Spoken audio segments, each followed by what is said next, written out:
हाँ मम्मी, का हाल बा? ठीक बाड़ू ना? अरे हाल चल के मुंह पिटावे, पहले ही बताओ ते करत का बाड़ी? मम्मी ऊ कहा कि थोड़ा सा कपड़ा रहल, उहे धुलत रहनी।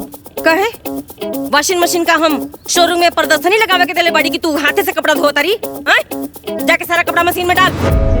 मम्मी कहा कि ओ मम्मी जी के इच्छा है कि वो वॉशिंग मशीन वैसे ही रखल जाए, वो रागिनी बबुनी के शादी में दहेज दियल जाए। का कहलुहा? रागिनी के दहेज में? अरे दिमाग खराब है उन्हन करे कि पगलागल बड़ा सरे? कौनो भी सामान में अपने बिटिया के सुख खातिर देले बड़ी, उनका बिटिया के दहेज देवे खातिर ना? मम्मी जाय देना। देता फोन अपना सास के, हमहू देखता नहीं कि कैसे पतों का सामान देवल जाला एने ओने। हम बाद में अम्मा जी से बात कराई। सुन, ज्यादा देतिया मत बन, बुझाइल ना? अरे तक कपारे पे चढ़ के बंसी बजावे लगिया तो समझ में आई तो रखी पगलेट कहीं का। शुरुए में टोका टोकी जरूरी होला, बुझाइल? चल फोन दे अपना सास के, बात करो हमार। प्लीज मम्मी प्लीज, बात यही खत्म कर देना प्लीज। बाद में कोनो बात हुई तो हम बता दे, तब बात कर ली। हाँ प्लीज मम्मी। अच्छा तो ठीक बा, एदा पारी तो हम मान जाता नहीं, लेकिन आगे से ऐसा कुछ भी भइल ना तो बता देता नहीं, हमरा से बुरा क्यों ना होई, बता दिया उन्हें लोग के। ठीक बा मम्मी। रख फोन।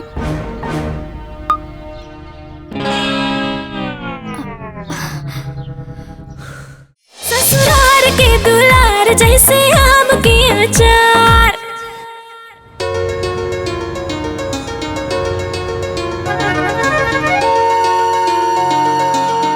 कथिए के लोढ़ा सासू कथिए के थाली हो, कथिए के लोढ़ा सासू कथिए के थाली हो, परछाना चालेली सासू सोहागिन हो, परछाना चालेली सासू सोहागिन हो, परछाना चालेली।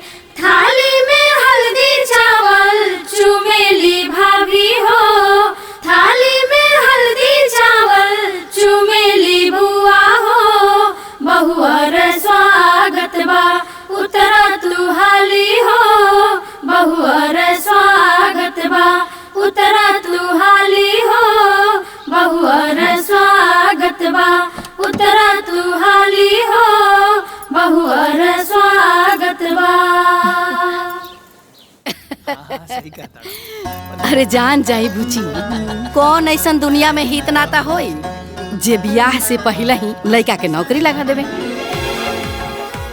ओकरा बाद खूबे दान दहेज दे के राजी खुशी से बियाह करके विदा कर दी। अरे आज के जमाना में ना श्रद्धा करे वाला के कोनो कमी नहीं खे। एकदम ठीक कहनी है रउआ। हमरा बेटा के ना नौकरी लगा के उ लोग हमरा परिवार पर बहुत बड़ा एहसान कैले वालो। समझ गई नी, राउर समधी भगवान नियन बाड़े बाना। बेटा के नौकरी मिल गई, हमार सारा परेशानी दूर हो गई, हमके तो डबल खुशी मिल गई। पहला पतो है और दूसरा बेटा के नौकरी। समझला लोग, तहार परिवार में सुदामा और उनकर परिवार में कृष्ण। ठीक कहानी है पाऊ। जानत नहीं, हमरा बेटा के अंगूरी में 3-3 गो सोना के अंगूठी मिलल बा और गाला में 3-3 गो सोना के चेन और का सामान मिलल बा, हमरा तो नामे नहीं के पता। हाँ, वो समधियाना दामाद बाद में छलकावा और अपन श्रद्धा पूजन करावा। बढ़िया खाजा भेजले बड़ी। ए रागिनी, आंगन में का होता हो? भाभी के देखे खातिर सब बैठल बा। हाँ तो जाके दिखाई। अरे हम अपना सुनर पतो के ना पहले हम मुंह दिखाई करब। चल चल चल।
घर अंजोर हो गइल हे दुल्हन घूंघटा उठावते घर अंजोर हो गइल हे दुल्हन घूंघटा उठावते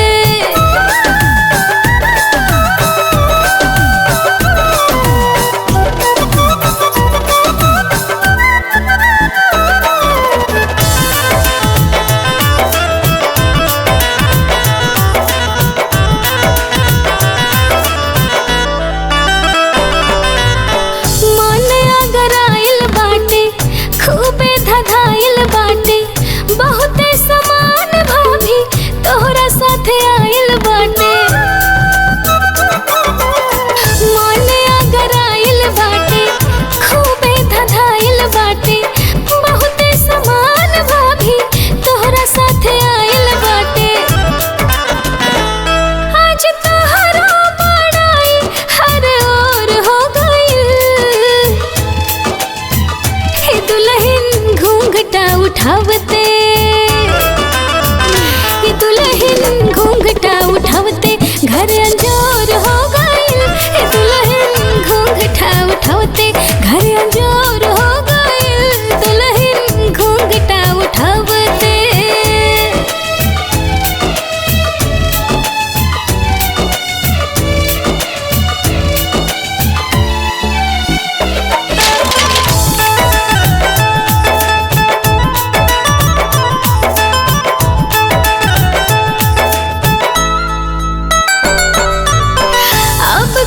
मान बाटे पूजल अरमान बाटे पाके पतो हईसन खूबे गुमान बाटे अब खूबे मान बाटे पूजल अरमान बाटे पाके पतो हईसन खूबे गुमान बाटे रही लाख के खुशी अब करोड़ हो दुल्हन घूंघटा उठावते दुल्हन घूंघटा उठावते घर अंजोर हो गइल दुल्हन घूंघटा उठावते घर अंजोर हो गइल दुल्हन घूंघटा उठावते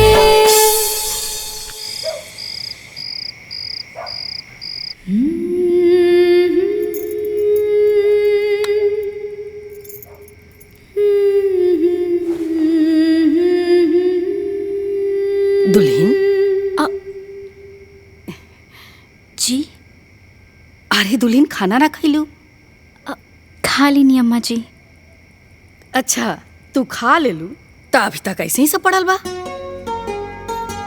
हमरा पता बा दुल्हन, जब नया नया आदमी घर में आवेला ना खाए में ऐसे ही लाज लागेला। कबो कबो ना खा ही के ना मन करेला, लेकिन हमरा एकर उपाय पता बा। ए रागिनी, रागिनी। हाँ माई। अरे जरा भैया के भेजता। अभी भेजे तानी। हाँ माई। बबुआ दुल्हन के साथे बैठ के खाना खा। माई अरे तहार मेहरारू है,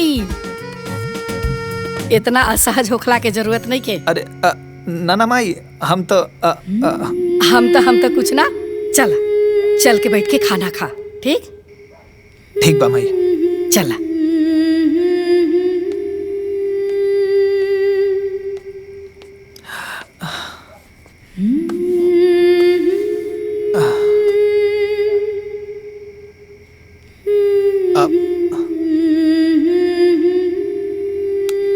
तोहार माई हमार नौकरी लगवा के हमार परिवार के संजीवनी दे देली।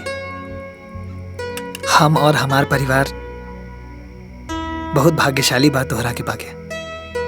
तू खुश बाड़ू ना हमरा घरे? ये हमार घर ना हा का? ना ये तोहरो घर हा। तू छुप के फोटो खींचे तारू? हाँ भैया, ये फोटो तो यादगार बनी।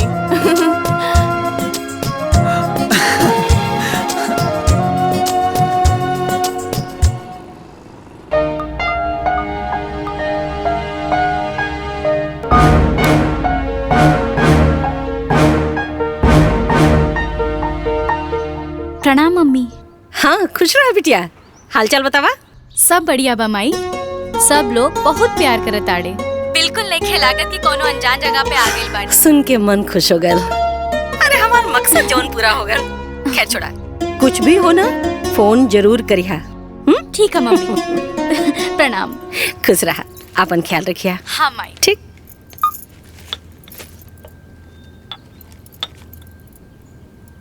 मालकिन, हाँ एगो बात पूछी का? पूछा। नौ लइका रवा बिटिया लायक रहे ना वो परिवार, फिर भी रवा गीता बबनी के बियाह वो घर में कहनी। ये बात कुछ बुझाइल ना। लल्लन ऐसे बुझा कि यदि वो परिवार हमरे बराबरी के रहित तो हमरा सामने झुक के कैसे रहे।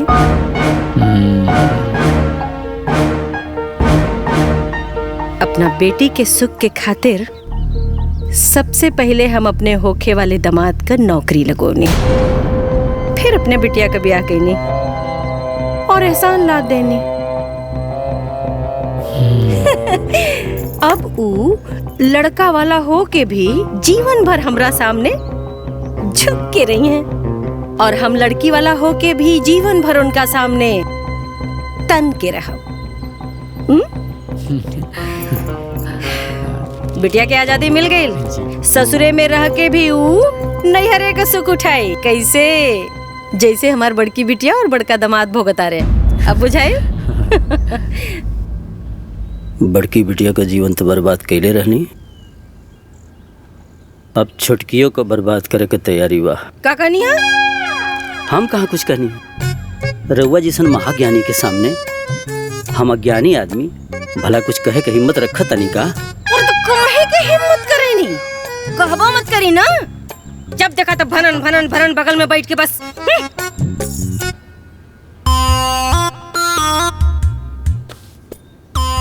माई बाबू से बात कैले रहे लो। देखिए, आपकी माँ चाहे जो भी बोले, बाकी होगा वो है जो अब मेरी मम्मी ने कहा है। अरे हम कहाँ ना बोलने हैं? अरे तो जब ना बोल रहे हैं तो बोलबो मत करब ना।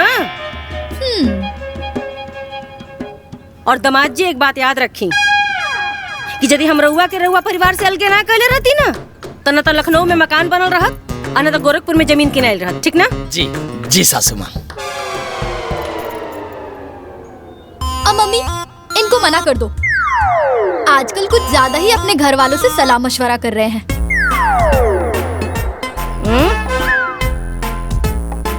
आगे हुई ना ना ना सासू माँ।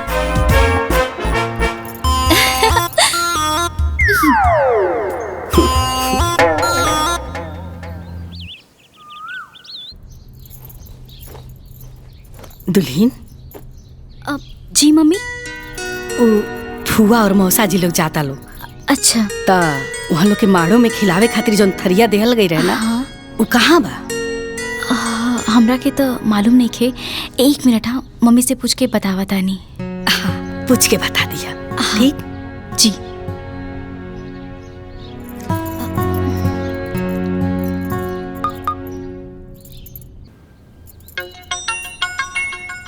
अरे अब का? हाँ बोला। हाँ माई। हाँ ओ फूफा जी और मौसा जी के माड़ो में भात खाए वाला थरिया कहाँ बा? अच्छा अच्छा सुना, वो जौन बड़का बक्सा देले ही तो रखे, ओमे 2 जगह थरिया है। एक जगह पितरी का और एक जगह स्टील का। वो स्टील वाले में से निकाल के दूठे देता लोगन के, और दूसर का के चुहिया मत। अब क्यों कितनो कुछ कही वह थरिया दिया जौन हम कहनी है। बुझाइल? अच्छा ठीक है माई। बाय। रखा। का हुआ? फिर कब आईबू? जैया नया खबर सुना देबा ओही दिन दौड़ के आई। ए बबुआ। हाँ दीदी, आगे आगे रहुआ पहुँची, ओकरा पीछे हमहू पहुँच जाए। अरे रहुआ ले। ई कहा हो? अरे उहे थरिया है ना जोन माड़ो में भात खाए बदे मिलल रहे। अच्छा, स्टील के? अरे यह तो मिलल रहे। का हो? हम तो सुनले रहनी कि दुल्हनिया के मायके वाला बड़ा धनवान पैसा वाला हवन, धनगर हवन। अरे हाँ बुची, एहू में कोनो शक बा? बड़ी धनवान हो। ओही से ई स्टील के बर्तन देले हमन सन।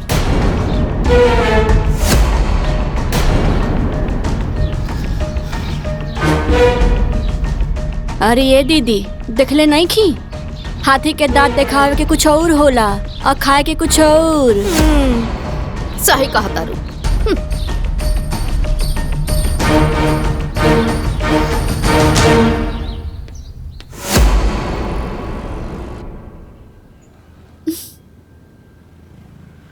अच्छा, तोर फुफुआ सास ऐसे कहलस? हाँ माई, और फूफा जी के साथ मामी जी भी हाँ में हाँ मिलावत रही। अच्छा, तनी अपना सास के फोन देता फोन अपना सास के। ठीक बा माई।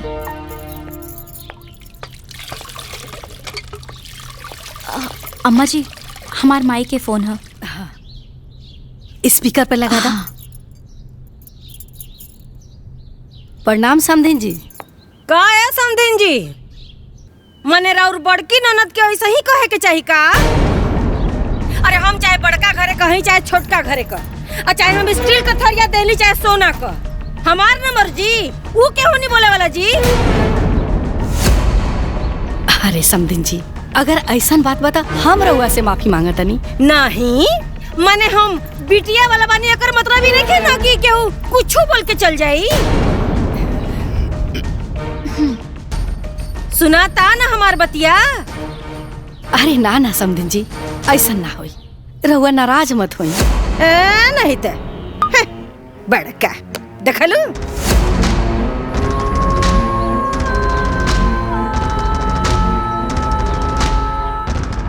ओह माय गॉड, ये तो बहुत ही गलत बा। जानती हो माँ, एक बार इनकी मौसी जी भी ना मुझे कुछ बोली थी। तुमने तो जो सुनाया सो सुनाया, मैंने तो पूरी इज्जत ही उतार दी थी। तब से इनके घर में कोई मुंह नहीं खोलता है। का जी, सही बोले ना? हाँ जी, आप हमेशा से ही सही बोलती हैं। लगाइए। हे भगवान।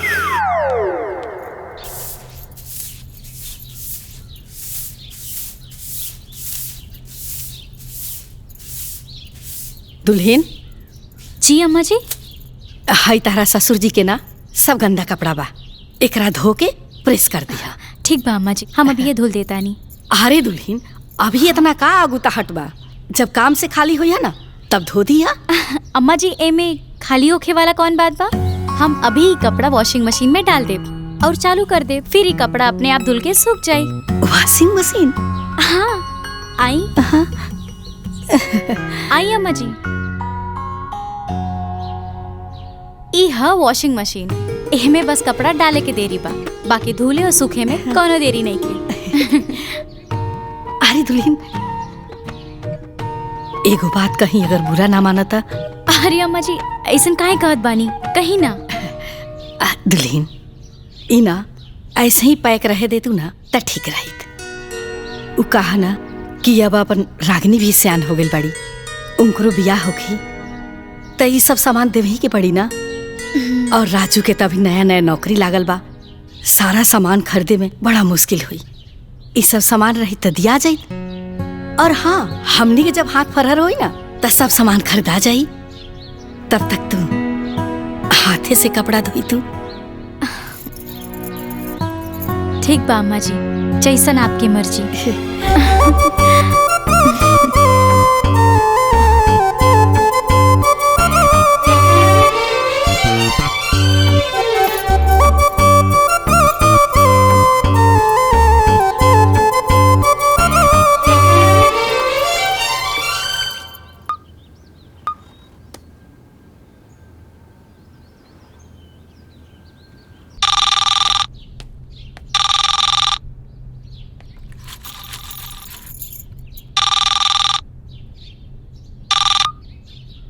हेलो। हाँ माँ जी प्रणाम, हम रागनी बोला तानी। खुश रहा। गीता कहाँ बाड़ी और कैसन तू फोन उठोले बाड़ू? उ का है ना भाभी चापाकल पे कपड़ा धोवत बाड़ी, एहे से हम फोन उठा लेनी। हाँ, कपड़ा धोवत रही? तनी उनके पास फोन लेके चला ना, बात करावा तनी। ठीक बा, देत बानी।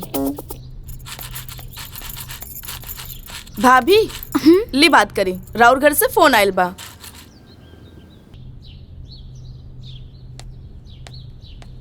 हाँ मम्मी, का हाल बा? ठीक बाड़ू ना? अरे हाल चल के मुंह पिटावे, पहले ही बताओ तय करत का बाड़ी?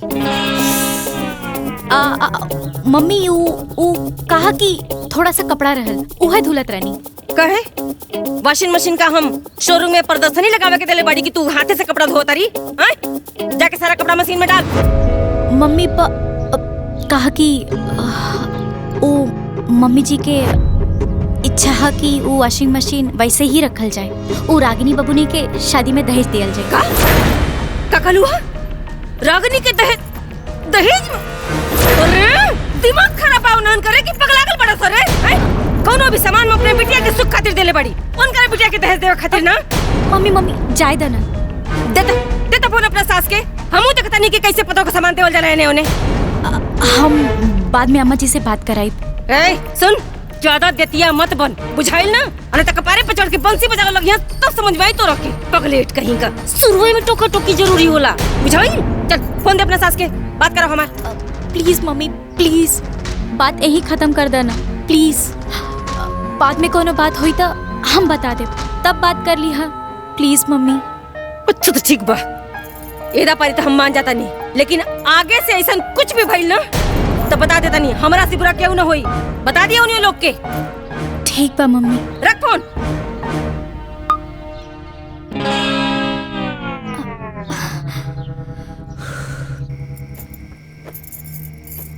हम जौन कहब तौन तो तू सुनबू ना, तो कहे के जरूरत है का बा?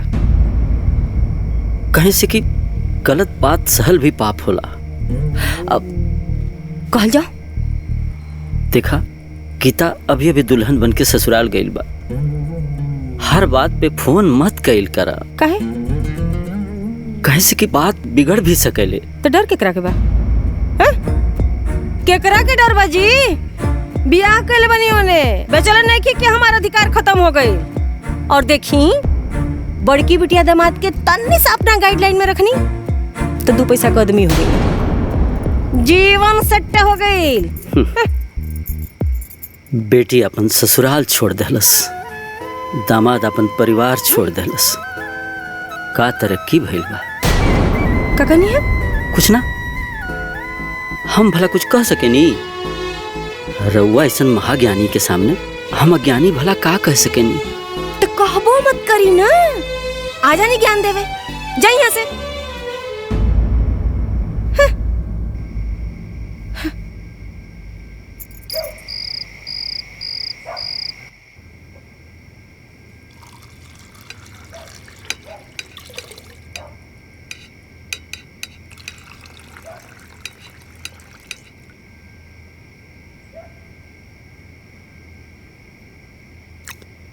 माँ जी।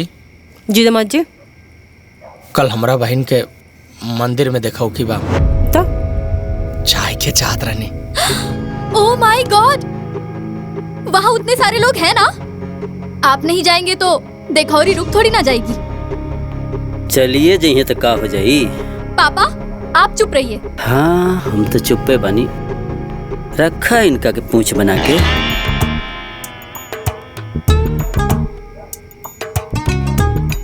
मम्मी जी, का आदेश बा आपके?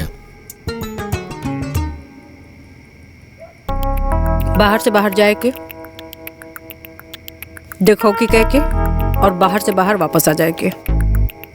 जी मम्मी जी। और हाँ, ज्यादा लस्सी फुस्सी मत करिए वहाँ, नहीं तो ब्याह खातिर पैसा मांगे लगी सब।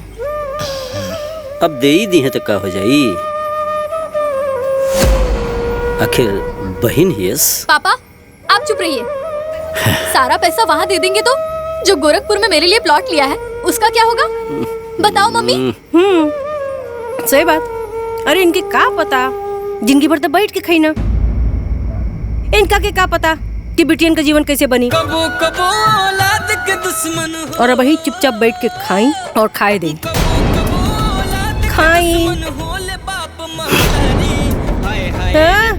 जानकी मत खाई। हाय हाय रे दुनियादारी।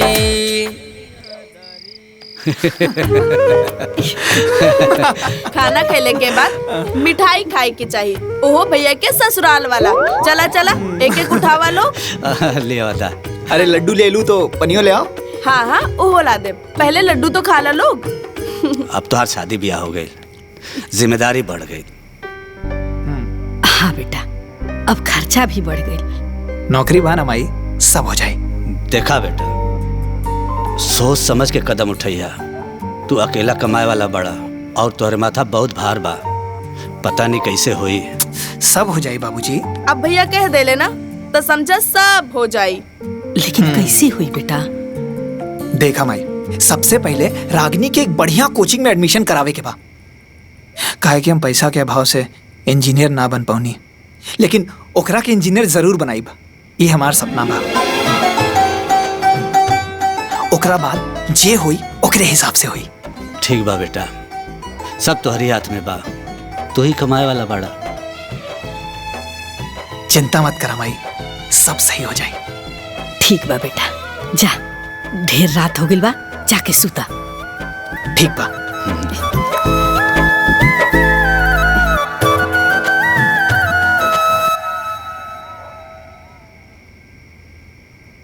अरे अभी ले जागल बाड़ू? नींद नहीं के आवत। काहे? काहे कि रहुआ काले चल जाए। अच्छा, यह सोच के नींद नहीं के आवत? अरे देखा, नौकरी करे के बा तो जाए के पड़ी ना। हमार मन ना लगी। अरे रे, पूरा परिवार तोहरे साथे बा तो काहे मन ना लगी? देखा, अभी नया नया जॉब बा तो सब कुछ सेटल होके में थोड़ा टाइम लगी। साथ ही साथ पूरे परिवार में एक हम ही कमाए वाला मेंबर बानी, तो सब कुछ सोच समझ के चले के पड़ी।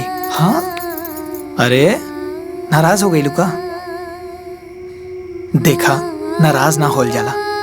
अभी तो हमनी के जीवन की शुरुआत बा, ओ हमें तोहार भरपूर सपोर्ट चाहिए। करबू ना? गुड।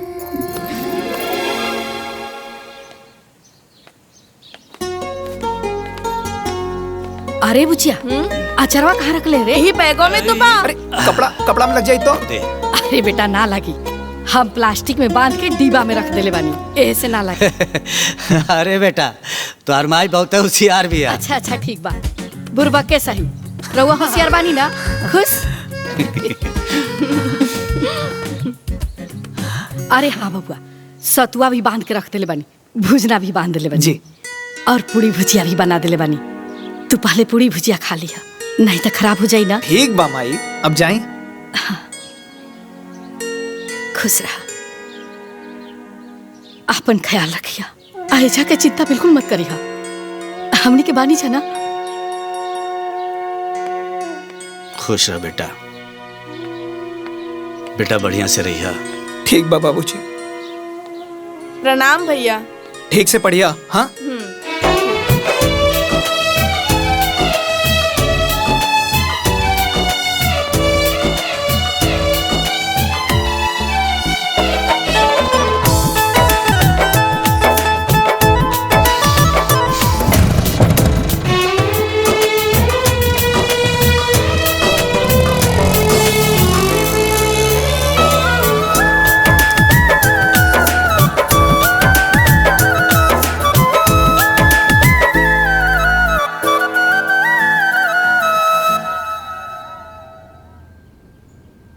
इतना उदास काहे बोलो तारू बिटिया?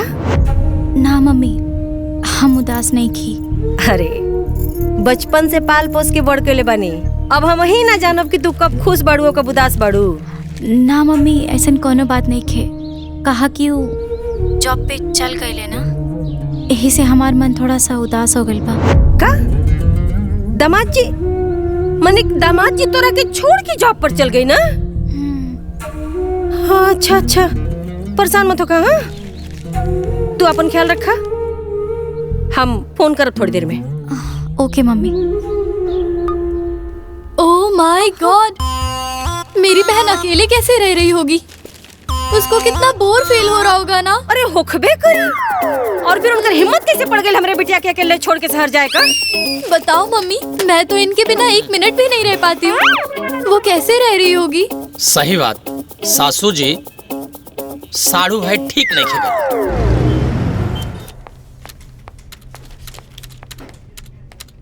सर थैंक यू। रुका था, अब यही हम उनका हिसाब करता नहीं।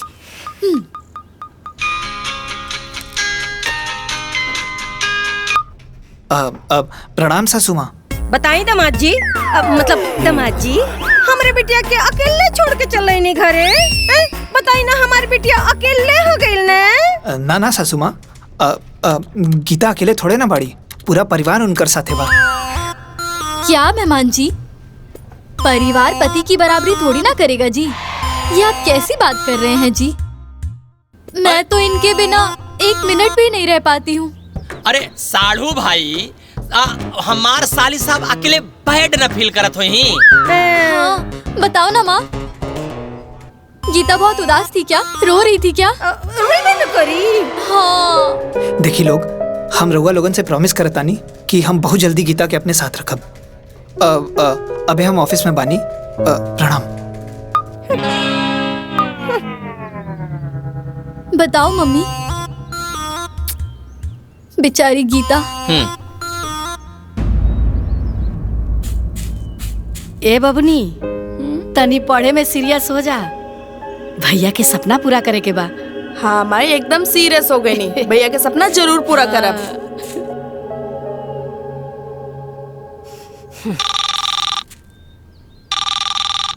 माई, भैया के सास के फोन आइला। हाँ, स्पीकर पे लगा। का समधिन जी, माने कि इहो कोनो बात होला जी? हमार नई नवेली बिटिया गइल है, आ ओकरा के अकेले छोड़ के दामाद जी शहर चल गई ना। अरे ना समधिन जी, पूरा परिवार तो भरल बा, उनके साथे बानी जा हमनी के, अकेले थोड़े बाड़े। बताओ मम्मी, गीता को कितना अकेला फील हो रहा होगा। उसको तो भग भग रुलाई आ रहा होगा। अरे उतर होखी। हाँ। अरे समधिन जी, ऐसा कोनो बात नहीं खे, वही बहुते खुश बाड़ी। समधन जी, हम राजू का पापा बोलता ने, आप लोग ही तो गली तो आप लोगों से का छुपाव के है? हाँ। एक अकेला राजू परिवार में कमाए वाला, 1000 गो खर्चा, नया नया नौकरी लगल बा, तो सब देखे के बा ना। परिवार बिखर जाए तो खर्चा भी बढ़ जाए, आप तो समझते हो खा। वैसे भी आप लोग का बहुत एहसान बा हमनी पर, ये एहसान हमनी का कब्बो भुलाल ना जाए।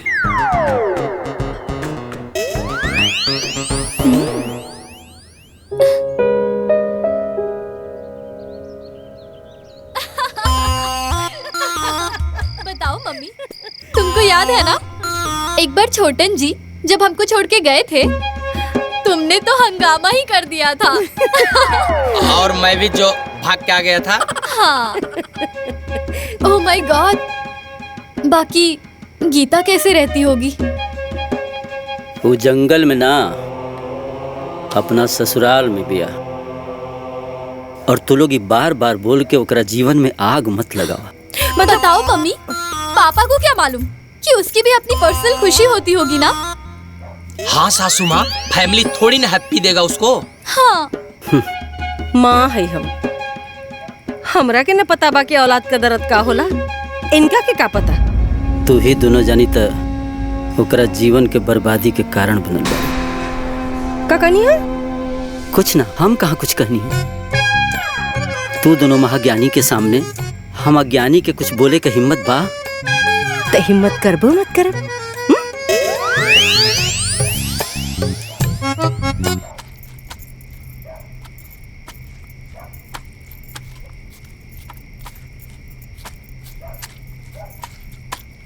दुल्हन जी अम्मा जी। आटा सना गइल का? जी अम्मा जी, अब जात बनी रोटी सेके। अच्छा। दुल्हन जी अम्मा जी। एगो बात कही जी। घर में ना ईंधन गोंठा बहुते बचल बा, त तू चूल्ही पे खाना बनैतू त ठीक रहित। उ कहा न दुल्हन, गैस बचल रही त गाहे बगाहे काम दिहित। हित न ता मर मेहमान नहीं है त जल्दी खाना बन जाई। ठीक बा अम्मा जी, जैसन आप कहीं। त चूल्हे पे बना ला। ए रागिनी, जाके बाहर से ना गोईठा लकड़ी लेके आ जा। ठीक बा माई, ले आवा तानी। दुल्हन, सब्जी कटा गई, ठीक ना? ला सब्जी बना दिया। आजल के हो ना समझई रिश्ता के गहराई, रहेला सबके साथे साथे बन के परछाई। ए रिश्ता में होला हर सवाद के भरमार, ए रिश्ता में होला हर सवाद के भरमार। ससुरार के दुलार जैसे आम के अचार, ससुरार के दुलार जैसे आम के अचार।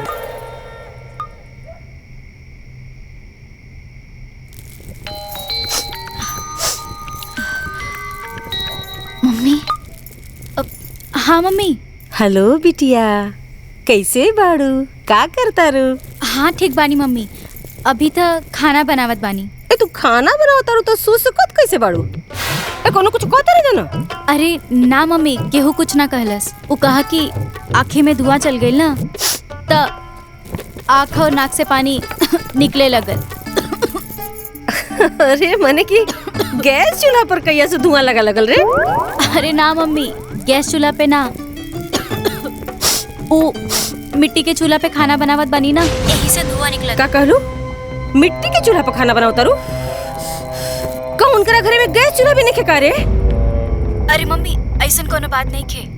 ओ मम्मी जी कहत रही ना कि गैस बचल रही तो केहू केहू अचानक से मेहमान आई और गाहे बगाहे में काम आ जाई। उहे खातिर मिट्टी के चूल्हा पे खाना बनावत बानी। अच्छा, ये बात अब समझ में आई कि इन्होंने तो धन से ना मन से दलितर बाड़ा सा। बतावा हो, इनके बेटा का हम नौकरी लगौली, दहेज में भर भर के सामान देली, पैसा रुपया से घर भर देली, तब वही हाल बा। गैस बचावल जाता। तनी ऐसन कर, बात करो अपने सास से। अब पानी कपाल के ऊपर जा रहल बा, बात करो अपने सास से। था पूछा तानी कि पतो के संगे कैसे रहल जाला, बात करो। मम्मी जाए दा ना, धीरे धीरे सब ठीक हो जाए। जाए ना दा, बात करो हमार उनसे, नहीं तो तोर जिंदगी बर्बाद हो जाई और हम बता देता नहीं बड़ी पछते भी तय। बेटी के परिवार में इतना दखल अंदाजी ना करे के चाहिए, ओकर जीवन खराब हो सकेला। आगे नहीं ज्ञान देवे, बोलौनी है रुआ के हम जब देखा तक ज्ञान देवे पहुंचावनी है। जाइए यहाँ से, दिमाग मत खराब करी। ऐ बात सुन, ते पहले बात कराओ हमार।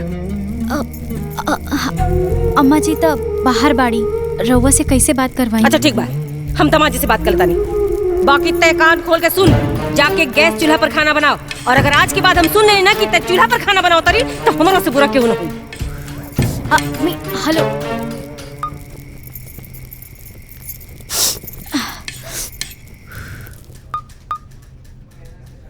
हाँ रागिनी। हाँ भैया प्रणाम। खुश रहा खुश रहा। माई के फोन दा। माई, हाँ ली भाई के फोन आयल बा, स्पीकर पे लगाओ। प्रणाम माई। खुश रहा बउआ। रागिनी के कोचिंग में नाम लिखवावे खातिर अलमारी में चेक रख ले बानी साइन करके, बाबूजी के दे दिया। बाबूजी के फोन दा। भाऊजी ऐसे बने ले बतियाओ। प्रणाम बाबूजी। बेटा वो रागिनी का तलिक बड़ा महंगा कोचिंग है। तो ओकर चिंता छोड़े ना बाबूजी, हम ओकरा के इंजीनियर बनल देखे के चाहता नहीं। बिहान जाके एडमिशन करा दिया। बेटा हमके कुछ बुझेबे ना करी, वहाँ जाके का कर? तू बस रागिनी के साथे जी, हाँ बाकी सब काम वो कर लिए। ओके सब पता बा। रागिनी के फोन दा। हाँ हाँ ला।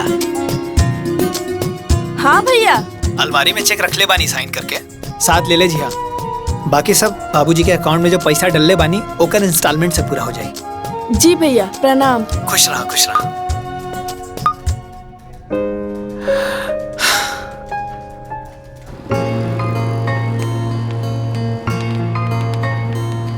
बड़ा ठंडा लला रे अंदर। एसी लागल बा बाबूजी। हाँ बेटा, तब पढ़ाइयो बड़ा महंगा हुई ना। पढ़ाई भी तो अच्छा होला। हमारे के जमाना में कोचिंग ना रहे, नया जमाना नई पढ़ाई है। रुका बाबूजी, का एक सेल्फी खींच के भैया के भेजे के बा। हाँ ले खींच।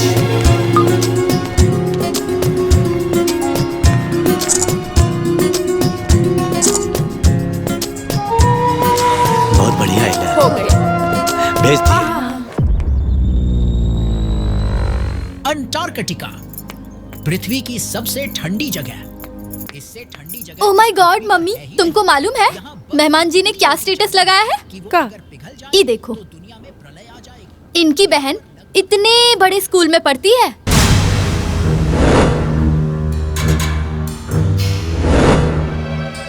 इतने बड़े स्कूल में तो कभी तुमने भी मुझे नहीं पढ़ाया।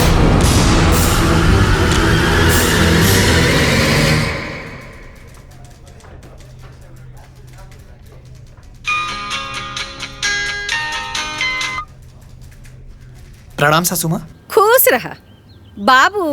हमरा बिटिया के कहिया अपने साथे लिया होता नी? बहुत जल्दी सासू माँ। ठीक बा, हमहू देखा तानी कि आपका वो जल्दी वाला दिन कितना जल्दी आता। जी।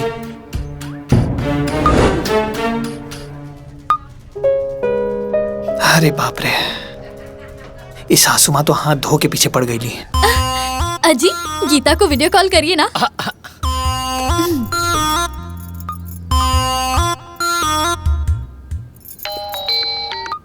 हाय, ये देख गीता, ये चूड़ी,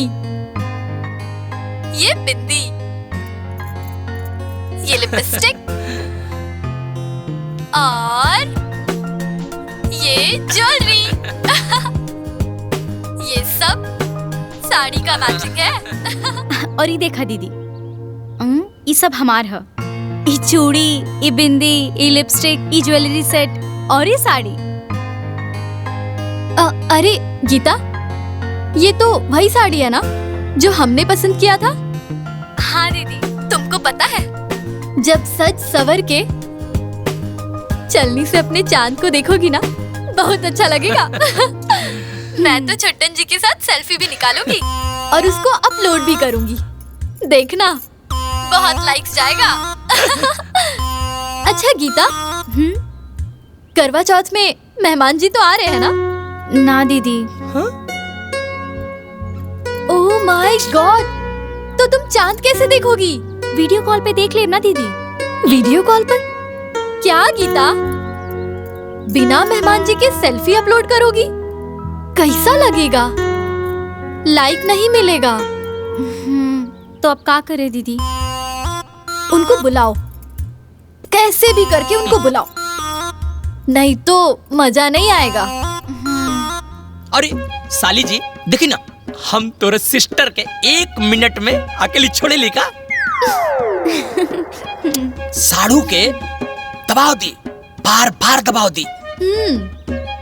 और सुना, ओकरे बाद ना प्यार से बुला ली। हाँ बुला ले। हाँ ओके ठीक है, बाय बाय।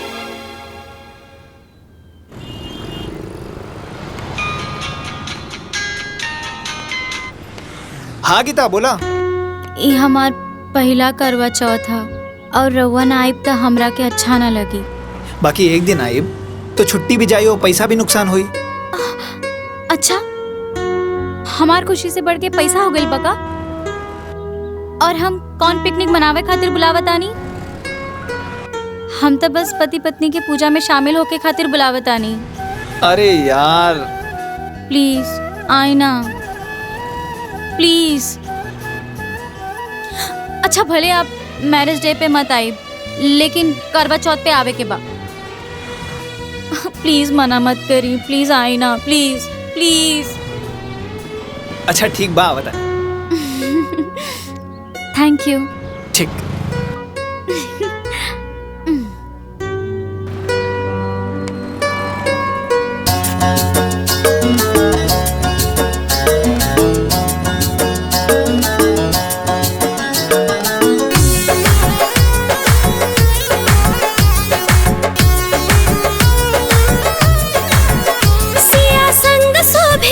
चंद्र जैसे जोड़ा राधा और कान्हा के ऐसे।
ईश्वर बनावेले हो, दूगो दिलवा के उहे मिलावेले हो।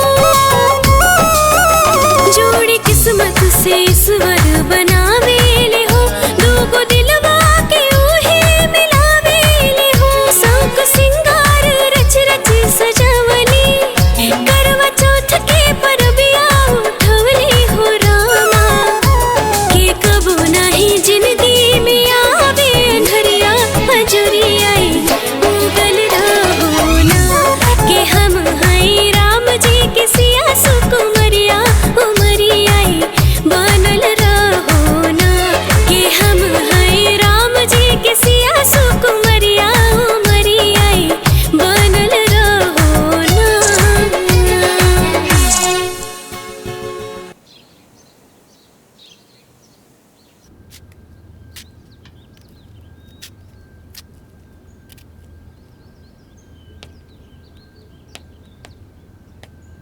अरे बबुआ आओ बैठा। कितना दुबरा गईला दुल्हन। जी अम्मा जी। एक गिलास दूध लेके आवता। लावतानी। है भला बताओ ता कितना दुबरा गईल बड़ा। अरे का बनावेला का खाला। नौकरी करे के बाद देह में शक्ति ना रही त काम कैसे होई। अरे ठीक तो बानी हम, बाकी शरीर का वजन भी ठीक बा। लीजी पिया। राजू जी बाबूजी। हम सोचा तानी कि बहू के अपने साथे शहर ले जा। टाइम टू टाइम खाना खात होगा, अकेले रहला में दिक्कत होला बेटा। ना ना बाबूजी, हमके कौनो दिक्कत नहीं है। अरे कैसे दिक्कत नहीं है। हमनी से बेसी तू जानता रहा। इतने दिन में तो इतना दुबरा गईला। मर्द के काम न करे के बा कि घर में बैठ के चौका बर्तन करी, कपड़ा धोई। अरे अकेले का करबा बबुआ। अरे माए बाबूजी, अब इनका लेके जाइब तो सारा प्लान फेल हो जाए, बहुत खर्चा बढ़ जाए। बेटा रूम का भाड़ा देबे करेला, बिजली का बिल देबे करेला, खाली राशन का खर्चा थोड़ा सा बढ़ जाए, ऐसे प्लान फेल हो जाए। और जो तुम लोगन की दिक्कत होई उ? अरे बबुआ हमनी के कोनो दिक्कत ना हुई। रागिनी बाड़ी न, हमनी के कोनो दिक्कत ना हुई। और वैसे भी तार माई इतना कमजोर नहीं की, अब अहियो 50 आदमी के खाना बना के खिला सकत तारी। बात माना, दुल्हन के अपना साथे साथे शहर ले जा।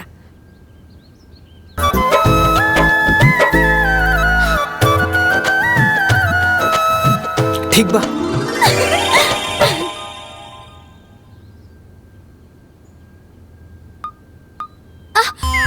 क्या छोटन जी, ठीक से करिए ना। बना तो रहल बानी। बताओ माँ, एक चोटी भी ठीक से नहीं बना पा रहे हैं। अरे ये दोनों दमादन के ना हमरे बेटियन के चिंता देखे। अरे ठीक से करी। चलिए हटिए यहाँ से, हटिए। मूड खराब कर दिया। अरे गीता का वीडियो कॉल। प्रणाम मम्मी। हाँ बिटिया खुश रहा। मम्मी हम शहर आ गए और रउआ के दामाद हमरा के साथे लेके आ गई। हाय भगवान, हम आई। आज हमार तपस्या पूरी हो गई। हमार बिटिया जाल से निकल के आजादी की हवा में आ गई। मम्मी ये देखी हमार शहर के घर। हाँ दिखा दिखा। ये देखी मम्मी, यह बेडरूम और यह ड्राइंग रूम, ई बैठे के जगह और यह किचन।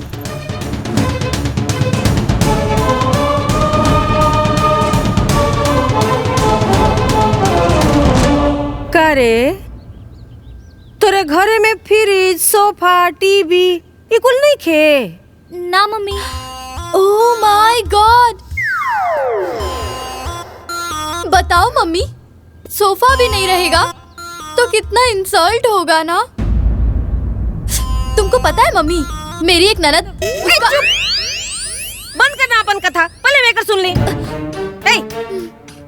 हमरा ई दामाद का सिस्टम ठीक नहीं लागत। अरे मम्मी ऐसा कोनो बात नहीं खे। कहा कि उनका बहन के एडमिशन में पैसा ज्यादा लग गई है ना, और शहर में आवे के भी अचानक प्लान बन गई। उहे खातिर मम्मी धीरे धीरे सब ठीक हो जाए। सुन, दामाद जी से कहते छुट्टी लेवे के। काल हम आवतानी। सच्ची मम्मी? ठीक बा मम्मी, प्रणाम। ठीक कहलू हा मम्मी, बिल्कुल सही कहलू। बताओ भिखमंगा नियर घरे में छी। सासू माँ? अरे गीता देख, मम्मी जी, पापा जी, बड़की दीदी सब लोग आ गइलन।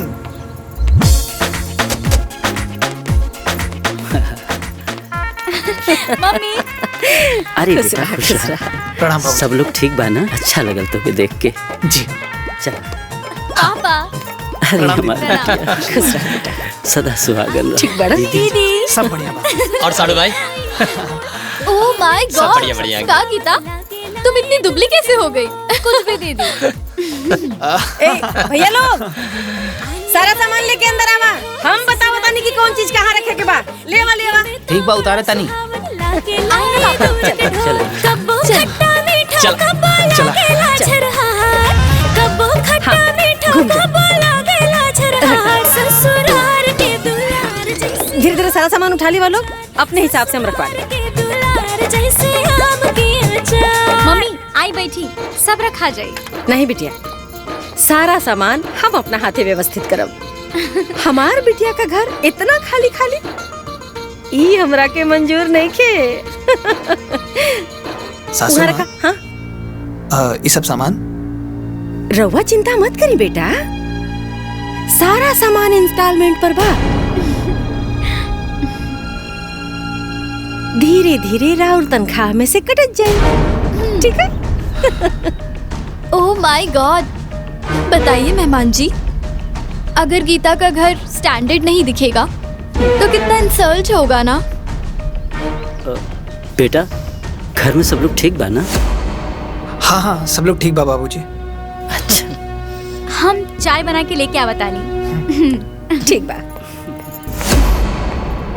गीता, अरे दीदी तू यहाँ, हम चाय बना के लेके आवत रानी है ना? वो क्या है ना गीता कि मुझे तुमसे बहुत जरूरी बात करनी है, इसीलिए यहाँ आ गई। क्या बात है दीदी, बोला ना। देख बहन, यहाँ ना इस सास वास की टेंशन मत पालना, नहीं तो बहुत प्रॉब्लम हो जाएगी। मुझे देखो, मैं किसी से कोई मतलब नहीं रखती हूँ। देखो कैसे टेंशन फ्री हूँ। है ना? तो गीता हाँ हाँ हाँ बन गई, लेके आवत आनी। साढ़ू भाई आपन घर कब बनवा तड़ा हो? आपन घर तो गांव में है ना? क्या मेहमान जी, ये भी कोनो बात है? अबे बात में कौन खराबी बा? अब दामाद जी आप हमारी बात सुनी। अब ना रउआ अपने घर के चक्कर में पड़ी। देखी छोटन जी के लखनऊ में घर बन गया। ओह माय गॉड, क्या मम्मी? मेहमान जी को पूरी बात तो बताओ। इनको ये भी तो बताओ कि मेरे नाम से गोरखपुर में जमीन भी लिया है। अब यहाँ के अपन हित हो गए बनी, धीरे धीरे सब पता चलिए न जाई। बाकी साढ़ू भाई लखनऊ वाले मकान के गृह प्रवेश करब, तोरा के बुलाए। और सुना, साली जी के लेके आवे के पड़ी। जी हम जरूर आई। बिटिया अब तू कोनो बात के चिंता मत करिया। अब तू हमरा लगे आगल बढ़ू ना, अब हमेशा हमार नजर तोरा पर रही। मम्मी हम सब ठीक कर दे। अब यहाँ से चले के चाहिए। भेंट मुलाकात तो सबसे हो ही गई, अब दामाद जी के काम भी तो हुई बहुत। जी बाबूजी। अच्छा चलिए। आइए आगे। इतना सब सामान लोन पर उठवा देलू है, सोचबो न कैलू है कि राजू जी ओके भर पई है कि ना। अगर दामाद जी के कपार पे लोड ना चढ़ौती ना तो दामाद जी पैसा भेज देते अपना बहन के पढ़ाई खातिर, और फिर जिंदगी भर हमार बेटी गांव का माटी भागत। तो हर जवानी सोच बा ना, देख लिया एक दिन घर परिवार खातिर बहुत खतरनाक हुई। का कनिया? हम कहाँ कुछ कहनी है, तोहरा ऐसा महाज्ञानी के सामने हम अज्ञानी के बोले के मजाल बा। तो बोलबो मत करी। अरे का बताई माई, सोफा फ्रिज पलंग टीवी सब सासू माँ लेके आ गई ली। अरे तो पैसा कहाँ से आई? वो सब लोन पर बा, हर महीना हमार सैलरी में से कटी। बेटा खर्चा बढ़ गए ना? हाँ बाबूजी, लोड तो बढ़ गई, बाकी शहर में रहे के बाद तो ठीक से रह के पड़ी। हाँ बेटा, ठीक कहा तारा। जैसन देश वैसन भेस तारा कहीं के पड़ेला। अच्छा माई प्रणाम। फोन करत रहिया लोग, ठीक बा? ठीक बा बेटा, तू बढ़िया से रहिया। खुश रहा। खुश रहा।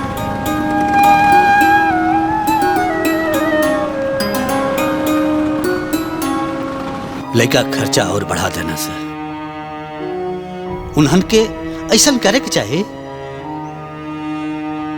गलत परिवार में शादी हो गई सरवा, पूरा परिवार मतलबी बा। अरे अब तो बियाह हो गई, अब इसे सोचला में कोनो फायदा बची? तो औरत का समझ चाहिए ना है? एक आदमी के ऊपर पहले ही से इतना बोझ रहा, एक और बोझ डलवा देला। ए जी, कम से कम वो दोनों खुश तो बड़ा सना। हमनी के का चाहिए? उन्हीं के खुशी बस।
जादू कोइल गुजरिया हर घड़ी खोजल तो के नजरिया। मन मंदिर में कहीं बस गइला, मन के धड़कन हमरो सावरिया। दूर अब ना रहला एको चांद, जब से मिललू तू हमके सनम। तोहरे नैया के लागल लगन कि जब से मिलला तो हमके सजन।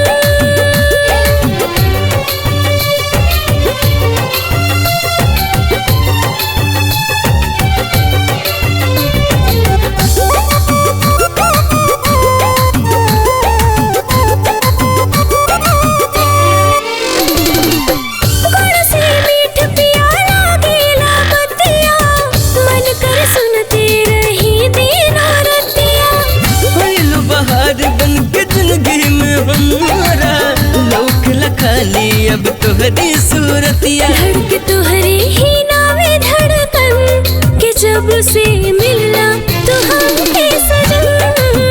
अब ये दिलवा रहेला मगन कि जब से मिललू तू हमके सनम।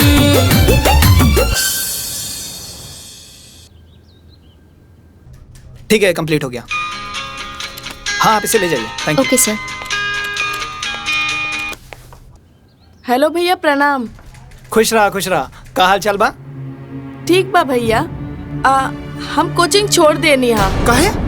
पढ़ाई समझ में नहीं के आवत और हम पास ना होकर तो तार सब पैसा बेकार हो जाये। जा रे पगली, जब तहीं भागे लगले तो हम काही कहीं पढ़े के तोहरा बाना ते हमार सारा सपना तूर देले। माई के फोन दे। हाँ बेटा। हम घर आवता नहीं माई। अच्छा, अकेले आवतारा की दुल्हनो आ रहल बड़ी? अकेले। कहा भाग बा बेटा अचानक? तू चिंता मत करा माई, हम आइब तो सब बताइब। ठीक बा बेटा। ठीक बा, प्रणाम।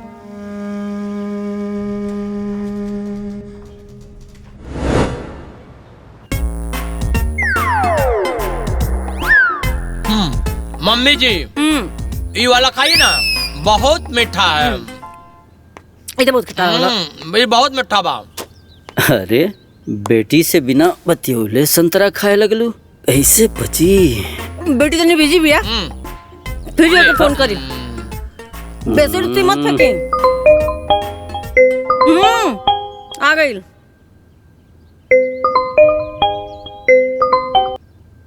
हाँ मम्मी, हो गई का बोला। हाँ बिटिया, कहाँ बिजी रहलू है इतना देर? मम्मी वो बिछावन तकिया सब सेट करत रहनी है। अच्छा।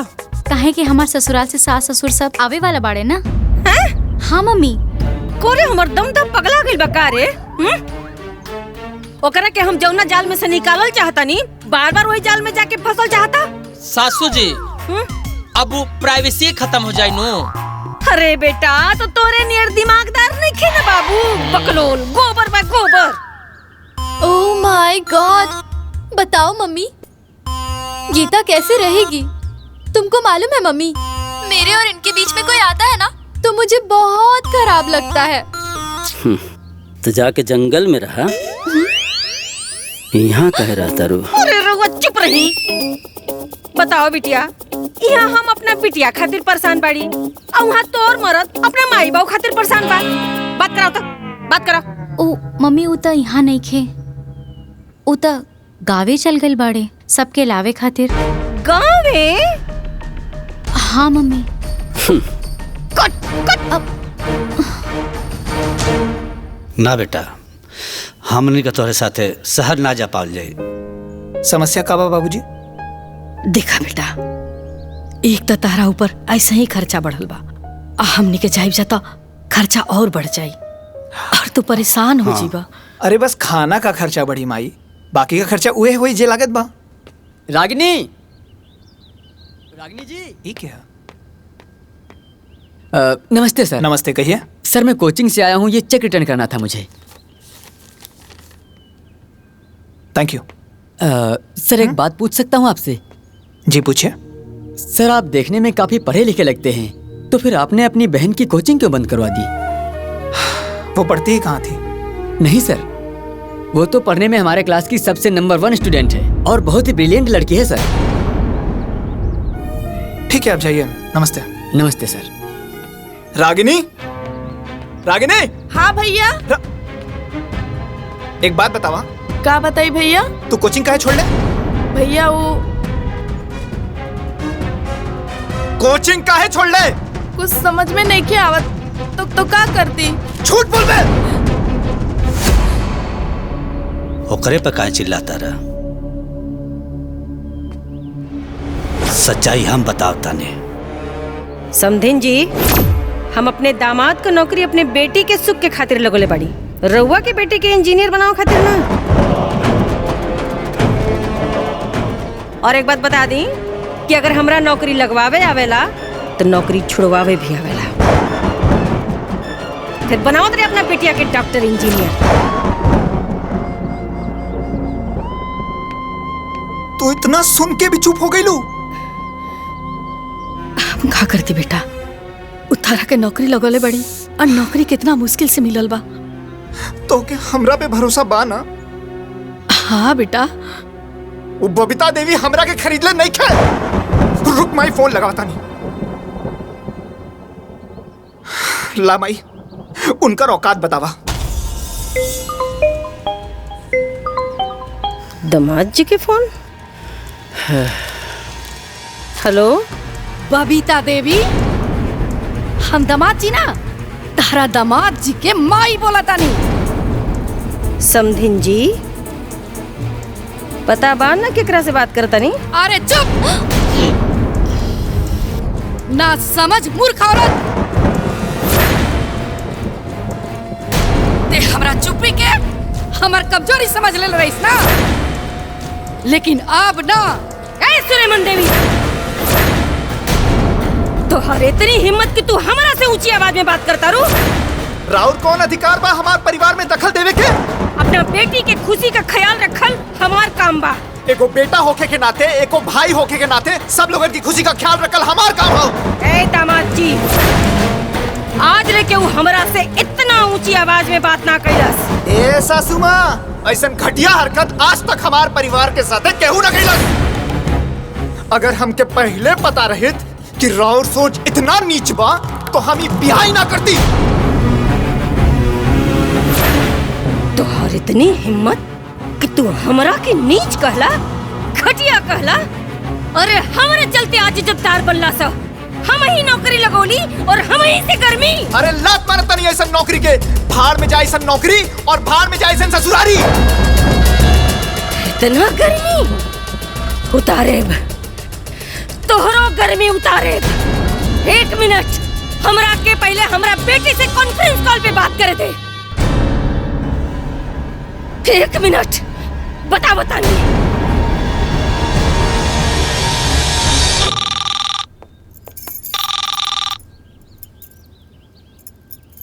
हाँ मम्मी। गीता, गाड़ी भेज रहल बानी, घर छोड़ और यहाँ आ। गीता, अगर घर से निकल लूं ना तो ठीक ना हुई। सुना था कि ना, गाड़ी भेज रहल बानी, निकल वहाँ से। ना गीता।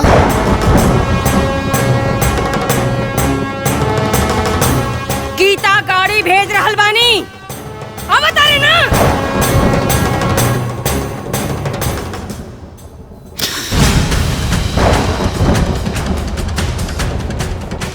हाँ मम्मी।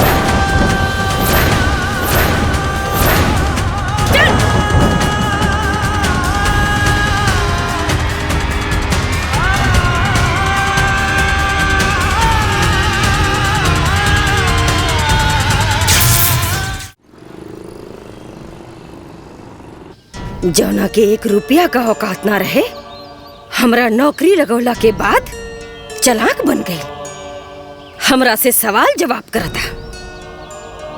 कुल हीरोगिरी छुड़ाई। देखा, आवेश में लिहल हर निर्णय गलत होला। तू फटाक से फोन कैलू, ये फटाक से आ गिनी। आ ना गईल, बल्कि अब इहो यही रही।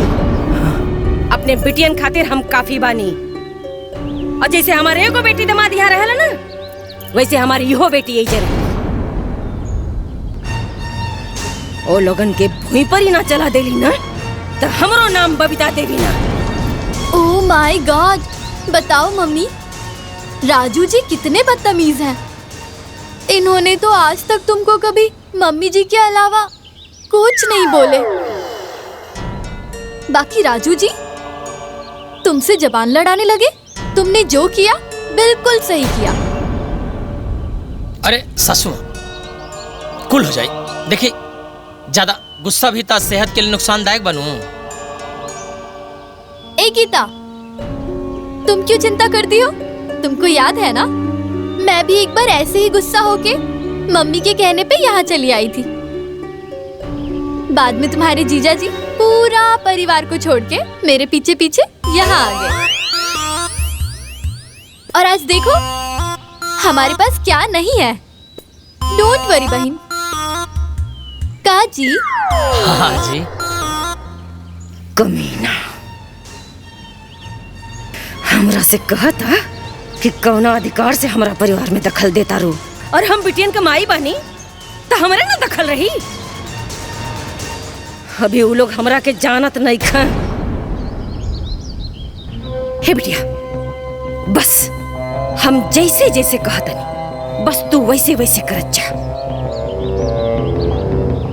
फिर देख कि आगे का होता। हम इतना मना कहीं नहीं, बाकी हमार एक बात ना मन ली और अपन माई के कहे पे घर छोड़ के चल गई ली।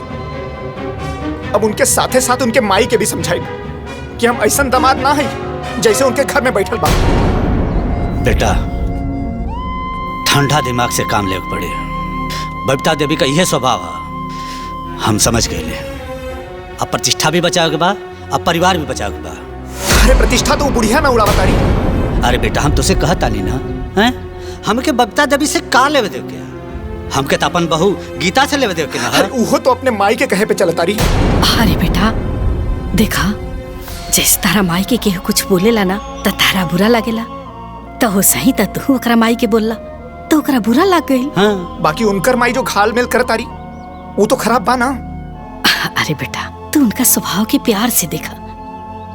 कोई भी रिश्ता बनावे में ना बहुत समय लागेला और बिगाड़े में ना मिनट भी ना लागेला। ऐसे हमनी के कहब जा कि तू दुल्हन के फोन करला। हम काहे फोन करी? वो तो कर सकीले ना। बेटा, हम तुझसे कहनी है ना, हैं? हमान के प्रतिष्ठा भी बचाए बा अब परिवार भी बचा के बा।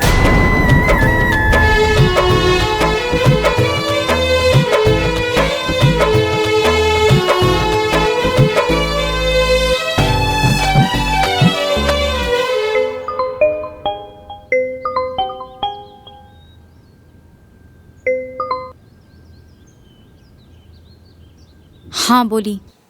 देखा गीता, खीस पीट में जौन भैल तौन भैल, अब घरे आ जा। हमार मम्मी जौन कहिए हम उहे करब। हमार माई से पूछ ली। एमे तो हर माई से कहे पूछे के पड़ी। तू हमार पत्नी हो ना? और ऊ हमार मम्मी है। एकर मतलब तो हर माई जौन कहीं तौन हुई। का भैल? तू बोलत काहे नहीं खू? का बोली? हम कहनी ना हमार मम्मी से पूछ ले। गीता, तो हर जीवन हमरा से जुड़ल बा। बीच में अपन माई के मत लेके आवा। हमनी के अपने विवेक से सोचे के बा। हमनी के बीच से अपन माई के साइड करा। ए, तू हमरे बिटिया के भड़कावत आ रहा? आगे लाना औकात में। हमरा से बेहतर हमरा बिटिया के केहू नहीं के जान सकत, बुझाई? और कान खोल के सुन, अगर हमरा बिटिया के साथ रहे के बा तो तोरा के भी हमरे बड़की बिटिया और दामाद जैसा अपन परिवार छोड़ के रहे के पड़ी। बस ए सासू माँ, ई कतई संभव नहीं है। रख फोन, रख।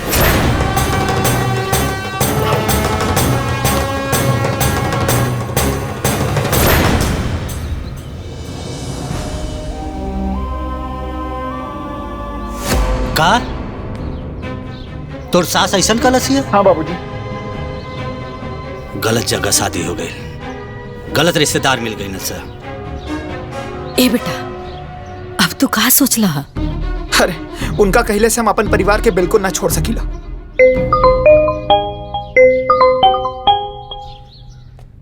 गुड आफ्टरनून सर। हेलो राजू। यस सर।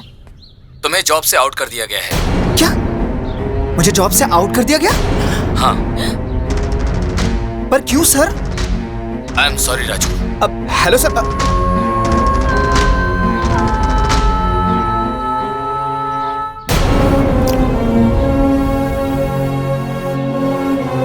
ये बबीता देवी हाथ धो करके हमनी के पीछे पड़ गई बिया। अब तो नौकरियों चल गई। अब का होई बेटा? हमनी के परिवार पे बड़का संकट आ गई। कुछ ना होई माई, ये बबीता देवी कौनों की किस्मत ना है। हम उससे भी बढ़िया नौकरी खोज के दिखाई। सब ठीक हो जाए माई, भैया पे भरोसा बा ना।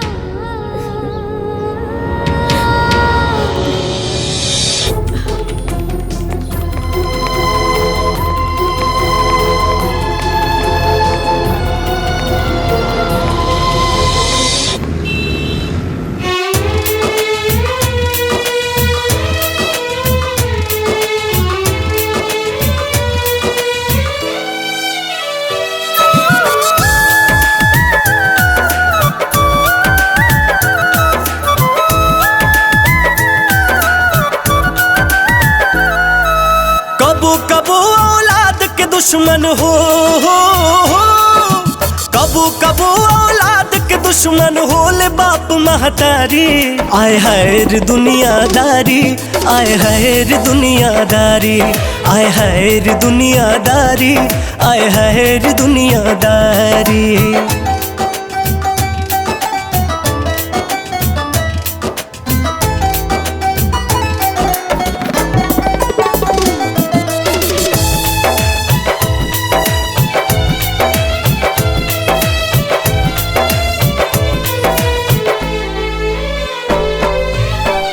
आन बान में बतिया बिगड़े, धायल रही जाला सोचल सगरे।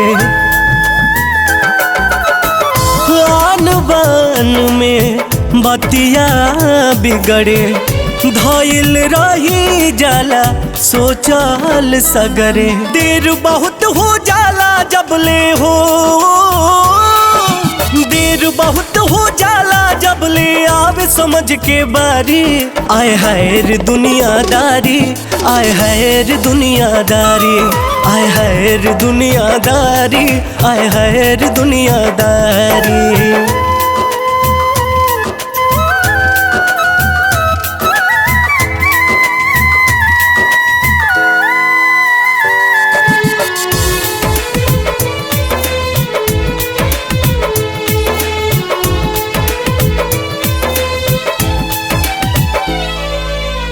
ममता कबाहूँ जहर हो जाला, एक मरम बाद में बुझाला।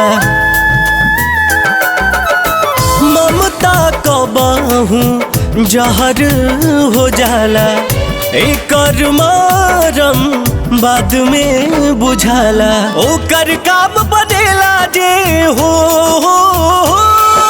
ओकर काम बनेला जे खुद से जाला हारी। आए हाय रे दुनियादारी, आए हाय रे दुनियादारी, आए हाय रे दुनियादारी, आए हाय रे दुनियादारी। थैंक यू सो मच सर।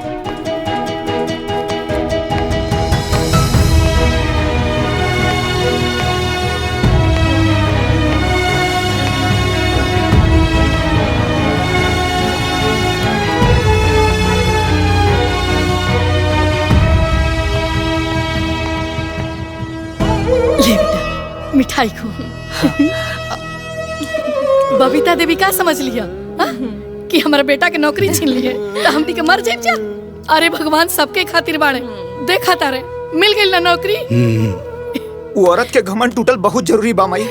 बेटा अरे जब घमंड रावण का ना रहे ये तो इंसान भी आ। अरे ये दुष्ट के ई ना पता है कि अपनी ये बेटी का घर बर्बाद करता नहीं। ये में बहू का कौन दोष है, बेचारी नाहक ही फिसाती है। हाँ बेटा, गांव के लोग जब दुल्हन के बारे में पूछेला तो हमरा बड़ा लाज लागेला। हम का कही, हमरा कुछ समझ में ना आवेला। वो बुढ़िया करम जली हमरा घर के खुशी छीन लेलस, हमर परिवार बिखर रहल बा।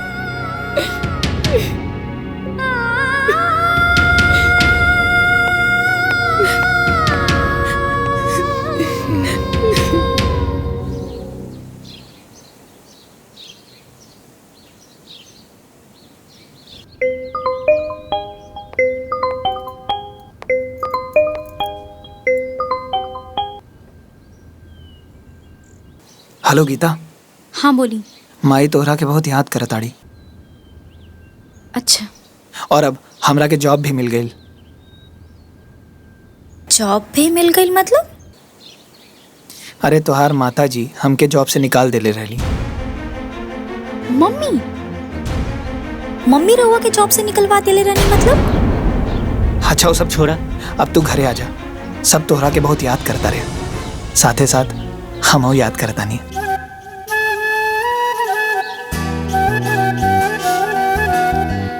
देखी। हेलो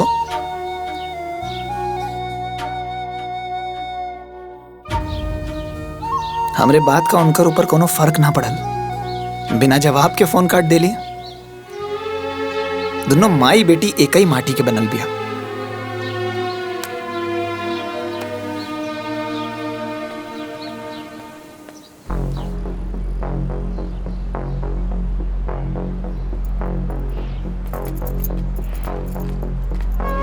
बिटिया तू यहाँ बैठल हो,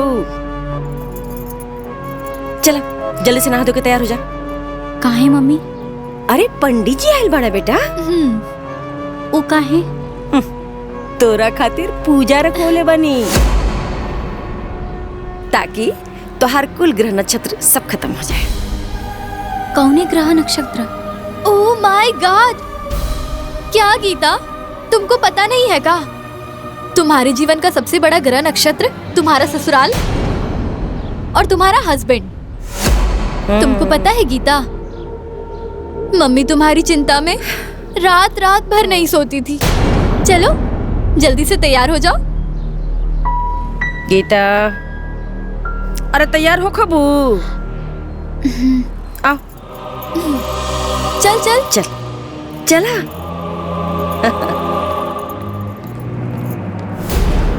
जजमान, बिटिया के पतिदेव को बुलाइए।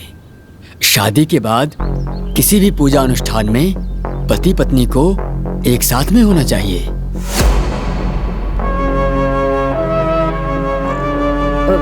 ये कहाँ लिखल बा पंडित जी? ये सब खाली दिखावा। पूजा करें। ये क्या बात कर रही माता जी? विवाह में जो 7 वचन दिया जाता है उसमें से एक वचन ये भी होता है। ओह माय गॉड, का पंडित जी, हम तो कितना बार अपना हस्बैंड के बिना ही पूजा किए हैं। काजी? हाँ जी, सही बात पंडित जी। करने के लिए लोग तो करते हैं, लेकिन मैंने तो शास्त्रों की बात बताई है। महाराज, ये बात ये लोगन के समझ में ना आई।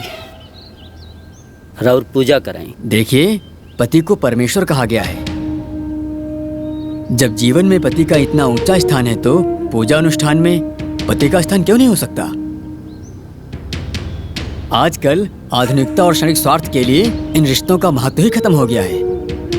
अगर पति का महत्व नहीं है तो सावित्री यमराज से क्यों लड़ गई? अगर पति का महत्व नहीं है तो सीता जी राम जी के साथ वन में क्यों चली गई? अरे महाराज, हमरे हुआ के यहाँ पूजा करे के बोले बानी की प्रवचन देवे खातिर पूजा कराई कि हम दूसरे पंडित बुलाई? देखिए, होने के लिए तो सब होता है, लेकिन एक ब्राह्मण होने के नाते उचित परामर्श देना मेरा फर्ज था। चलिए, आप लोगों की यही इच्छा है तो शुरू करते हैं। जी। ओम त्र्यंबकम यजामहे सुगंधिम पुष्टिवर्धनम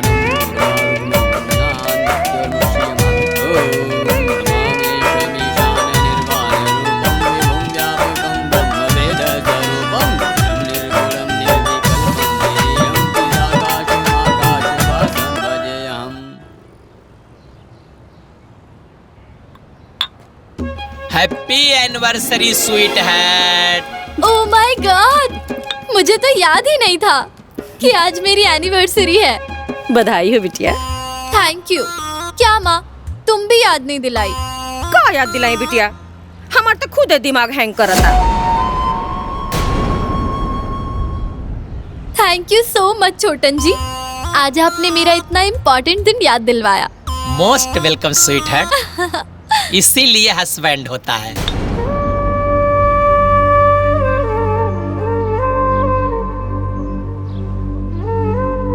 अच्छा गीता, तो तोहार एनिवर्सरी कब आवेला? बताना ताकि हम समय पे याद दिला सके। ओह माय गॉड, आप कैसी बात कर रहे हैं छोटन जी? गीता कैसे एनिवर्सरी मनाएगी? इसका तो इसके पति के साथ लफड़ा चल रहा है ना। तो इसका मतलब साढ़ू भाई होली में नहीं क्या पहना?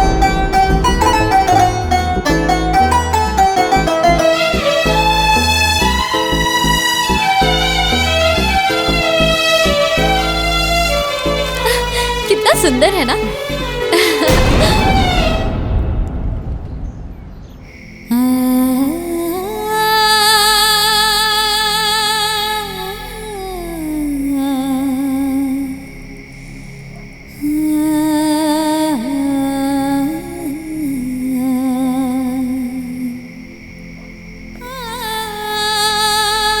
गीता, गीता, हम तुझसे कुछ बात करे चाहता नहीं बिटिया। देखा बिटिया, तू एक मूर्ख औरत के फेर में पड़ के अपन जीवन खराब मत करा। कैसे कि शादी के बाद बेटी के घर मायका ना ससुराल होला। तोहार माई जवन अपना पति के वैल्यू ना कर सकली, वो तोहार पति के वैल्यू कबो ना कर सकेली। अब अनीता तो बेवकूफ ही है। तू बेवकूफी मत करा बेटा। शादी दो संस्कार, दो परिवारन का बंधन होला। दो परिवार के सहयोग से निभावल जाला। तुहार पति, तुहार ससुराल ही तुहार सब कुछ है बेटी। बात के समझे की कोशिश करा।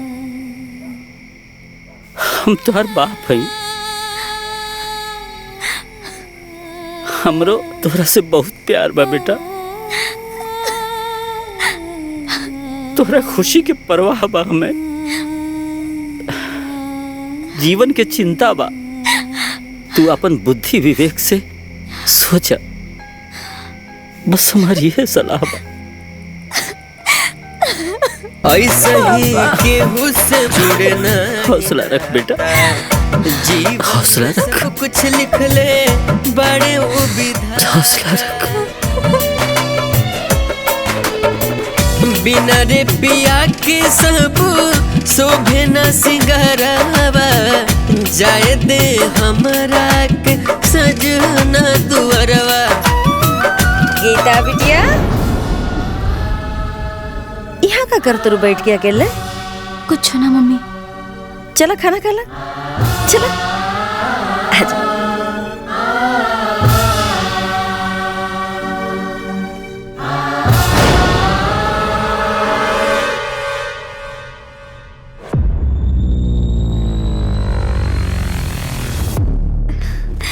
मम्मी। हाँ बिटिया। मम्मी हमारे ससुराल से होली आइल बा। हाँ मम्मी। होली? हाँ। ओ लोगन का हिम्मत कैसे पड़ल यहाँ होली भेजे का? और इतनी औकात कि हमारा यहाँ होली भेजे हैं? देखा था नहीं। अरे सुना था। प्रणाम। छुटकी दुल्हन की खातिर सामान आइल बा। उठाएं सामान, उठाएं उठाएं सामान। ये कहा करता रू? लोगों ने क्या करता नहीं? क्या पापा, आप तो मम्मी की कोई बात मानते ही नहीं है। मम्मी बोली ना, उठाइए उठाइए, ले जाइए यहाँ से। बड़ी श्रद्धा से अपन पतों के खातिर वो सभी सामान भेजले बानी। रवा ऐसे कहा करता नहीं? अरे आग लगाओ इसने भिखमंगन के सरधा में। का लगा था कि कपड़ा अबीर गुलाल हम अपने बिटियन के नहीं खरीद सकत? जाके कह दा उन्हन से कि बबीता देवी ऐसे ने सामान के लात मारे नी।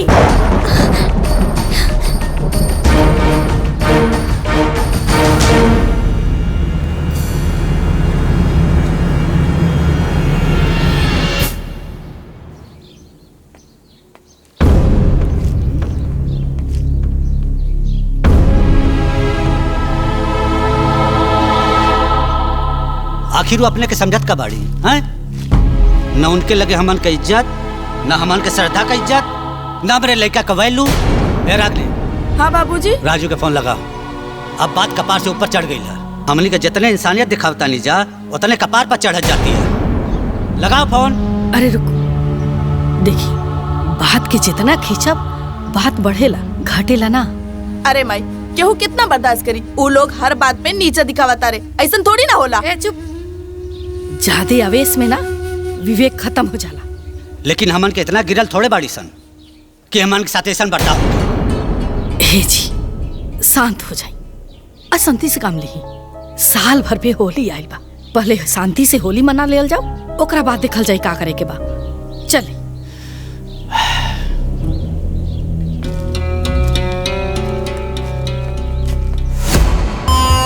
नहीं।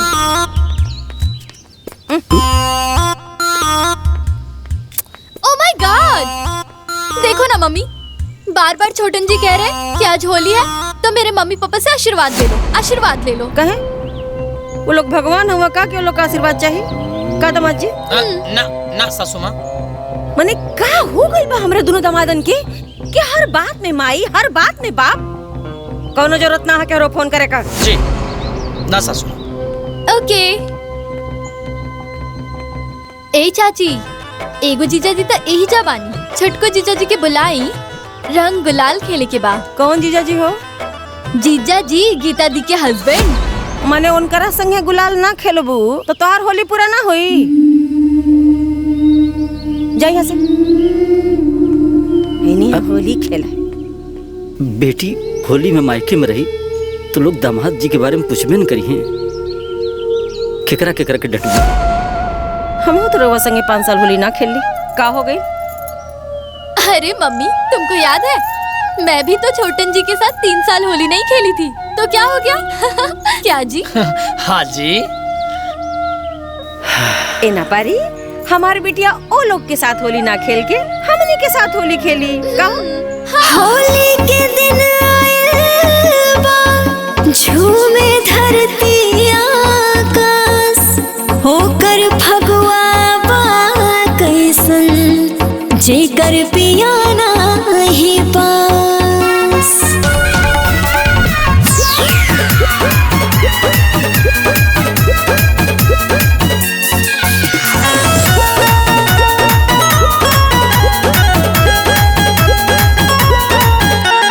होलिया में छछनता जियवा हो, पीवा पड़े नाही पंजरा, पीवा पड़े नाही पंजरा हो, पड़े नाही पंजरा, फगुआ खेलेली कुलतिरियावा हो, खूबे लूटा तारी लहरा।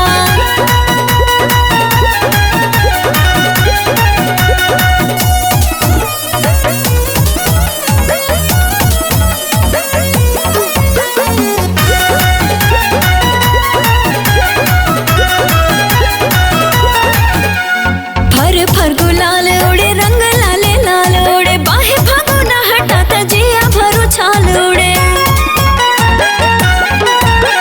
मस्ती के दिन बाटे, मौसम हसीन बाटे, जिकर पिया पास बाड़े, फगुआ हसीन बाटे, सबका जुड़ात बाटे ही हवा हो, पिया बाड़े नाही पंजरा।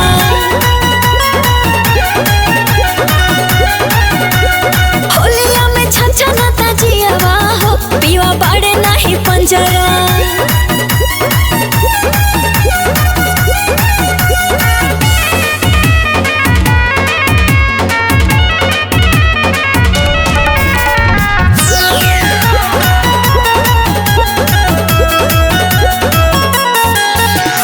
अंग अंग खिले लागल, मजा खूबे मिले लागल, बूढ़वा जवान देख भांग पी के हिले लागल। ऐसन संजोग बाटे, झूमत हरे लोग बाटे, दिलवा से दिल मिलन बढ़िया ही जोग बाटे, प्यार के जरूरत बाटे दियावा हो, क्योंकि तड़पता ही हवा।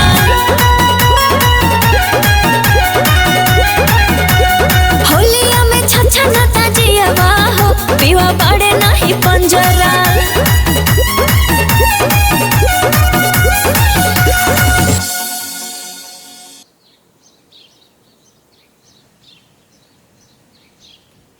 हाँ माई प्रणाम।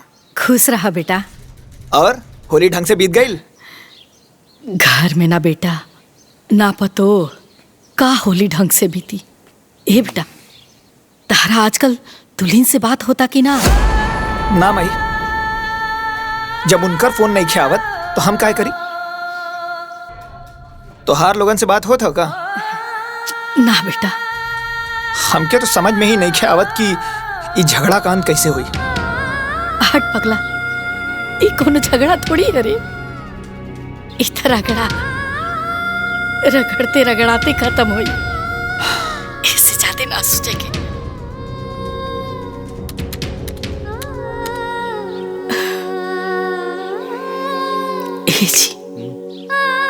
ओकरो से बात नहीं किया होगत, समझ में नहीं किया होत का कल जाओ। हमली का चलल जाओ। ठीक कहा था नहीं रहुआ।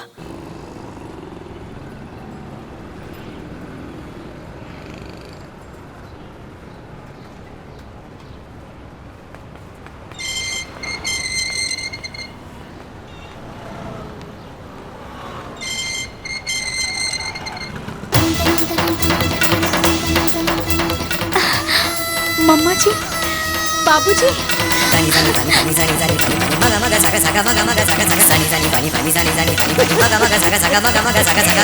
पाँच लाख 5,0595 का हार गिफ्ट कैले ही होली पर। तनी संभाल के रखिए, बड़ी लापरवाह किस्म के हैं। वैसे रुक जा। रहुआ लोगन के हमरा औकात में और अपना औकात में कोनो अंतर लौकेला कि ना? माने कि हम पागल रहनी है कि जौन रहुआ के घरे में अपने बिटिया के बियाह के लिए बनी। या हमार मती मारल रहे कि जौन एगो बेरोजगार लड़का के उठा के अपन दामाद बना लेनी। ई सब हम अपने बिटिया के ऐश और आराम खातिर कैले रहनी है, रउआ लोगन के सुख और आराम खातिर नहीं भाई। ए सुना सुनावा। बात आराम से भी तो हो सकेला ना। इस सब के लिए चला बैठावा, नाश्ता पानी करावा, फिर बात हुई ना। कि वो अपना रिश्तेदार से ऐसे व्यवहार करेला का? रिश्तेदार? कहाँ का रिश्तेदार? कैसा रिश्तेदार? हमरा के समधा समधी से कुछ लेना देना नहीं खे। हमरा के अपना बिटिया से लेना देना बा बस। देखिए समधी जी, ई कहा सुनी से ना रहुआ बेटी के जिंदगी बर्बाद हुई। जबले हम जिए तनी ना हमरा बेटी के जिंदगी बर्बाद ना हुई, राउर बेटा के जिंदगी बर्बाद हुई। रउआ गलत सोचता नहीं। अच्छा तो सही कैसे सोचल जी इहो बता दी ना कि एगो माई से बढ़ के बिटिया के हित खातिर सुख खातिर के सोच सकेला? रुआ बताई।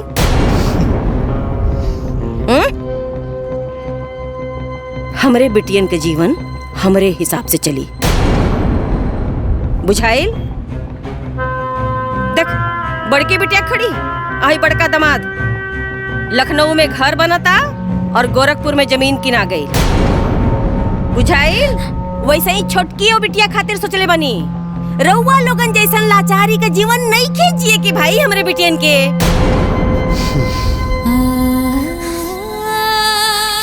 समझी जी, रउआ बात समझे की कोशिश करी। अरे बेटा पतो तो एक ही हो सन, हमनी के रिश्तेदार एक ही हो खब जा, लेकिन ये आपस में बेमनस्य और रुखापन से कोनो फायदा बा? ओह मिस्टेक तो हो गई, हमरा से मिस्टेक हो गई कि तू लोगन के हम अपने रिश्तेदारन के लिस्ट में शामिल के देनी। मिस्टेक हो गई हमरा से। अपना बेटियन के सुख के खातिर हम कुछ भी कर सकता नहीं। जा लोग यहाँ से।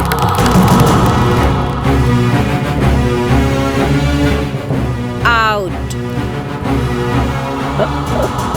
Get out.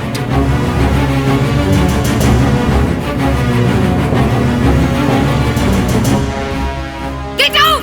Get out! Get out! आन बान में बतिया बिगड़े, भइल रोही जाला सोचल सगरे। देर बहुत हो जाला जबले हो,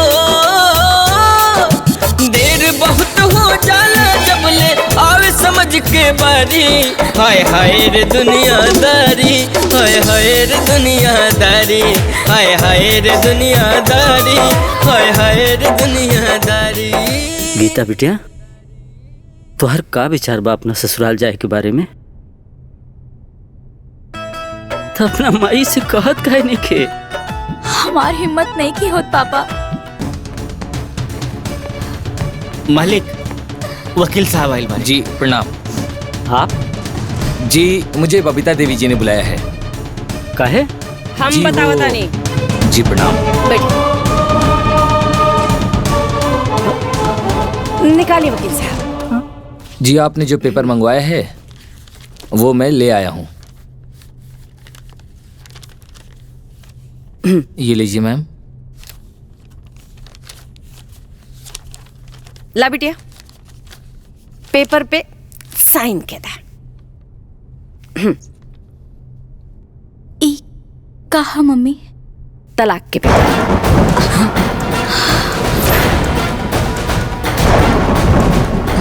तलाक के पेपर? काहे? काहे से कि हमरा अपना बेटी के उस स्वार्थी परिवार से छुटकारा दिला के बढ़िया घरे घर बसावे के बा। साइन कर बिटिया। ना मम्मी। ओह माय गॉड! क्या गीता, मम्मी तुम्हारी भलाई के लिए ही बोल रही है। चलो साइन करो। गीता, हमारी बात ना मन। गीता साइन कर। ना मम्मी।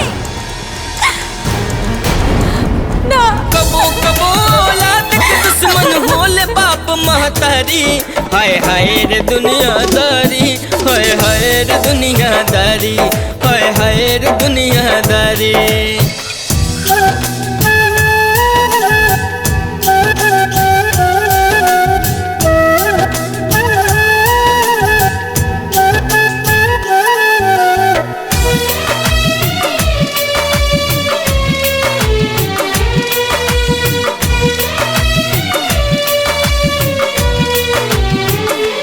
सैया निमन चाहे बाउर बा मंजूरी माई।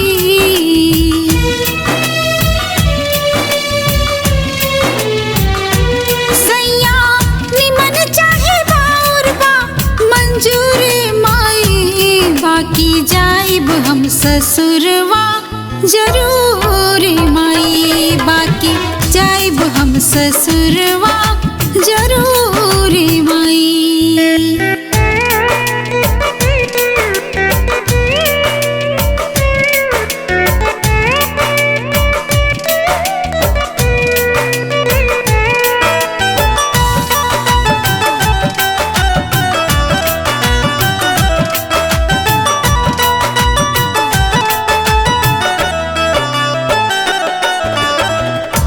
ऐसे ही केहू से माई जुड़े ना ही नाता।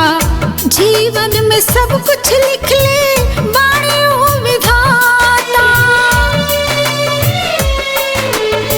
बिना रे पिया के सब शोभे ना सिंगरवा। जाए दे हमरा के सजना दुअरवा।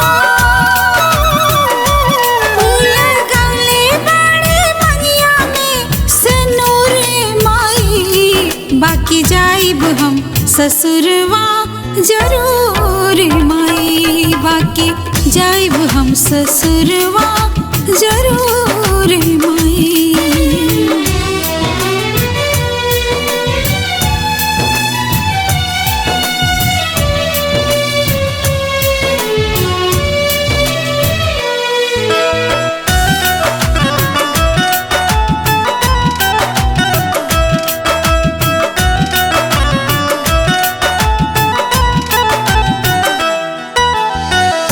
बेटी के साथे साथे पतोह है माई। नैहर ससुरा हमके सब कुछ चाहिए। सास ससुर की सेवा हमरो तो फर्ज बा। नैहर के साथे साथे ससुरा के करजवा।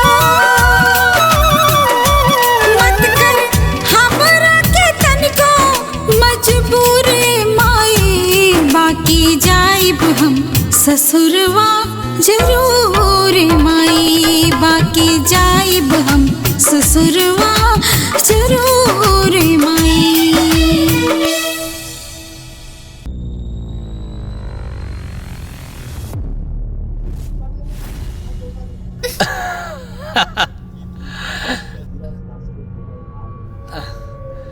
मम्मी ये चैनल चेंज करो ना। ली सासू माँ। अरे साइन कर। ये कहा? साइन कर। तलाक। हम तोरा के तलाक देता नहीं। क्या पापा आपका दिमाग खराब हो गया क्या? मार दिमाग खराब हो गई बा। साइन कर। तोहर हिम्मत कैसे भइल हमरा से तलाक लेवे का? चुपचाप बैठ और साइन कर। अरे कर साइन। हलवा भैला की साइन के देई? दिमाग खराब भले राउर का? पगला गल बनी का? इतना आसान होला तलाक लेवल? अब ई सब पापा साइन करना तो मार के कपार फोड़ दे। ई सब का करतनी जी? कौना बात पे हमसे अब तलाक लेवल चाहतनी लोग? हमार कौन गलती बाटे? गलती पूछा तारू? हमरे दोनों बेटियन के जिंदगी बर्बाद करके तू पूछा तारू की गलती कहा? हम बेटियन की जिंदगी बर्बाद कईनी? अरे हम बर्बाद करने के उन्होंने जिंदगी आबाद करे के कोशिश कईनी। ये हमके बहुत पहले कह देवे के चाहत रहे। हमें घर के मालिक हई और हम जौन चाहब तौने होखी। साइन कर। साइन कर। अरे बाकी ए उम्र में हम कहाँ जाइब जी? हम बताई तक कहाँ जी साइन कर साइन कर साइन कर साइन कर साइन कर।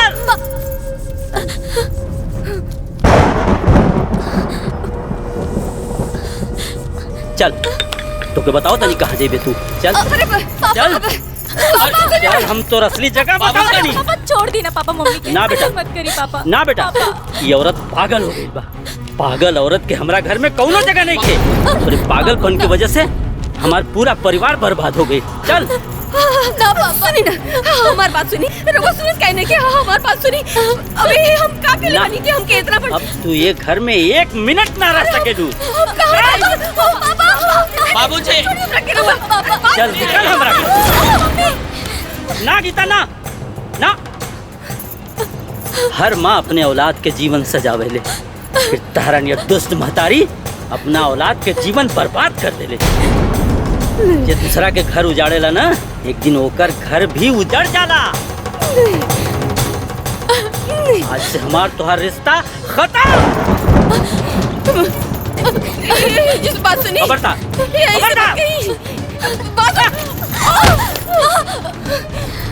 समाधि आई बाबूजी।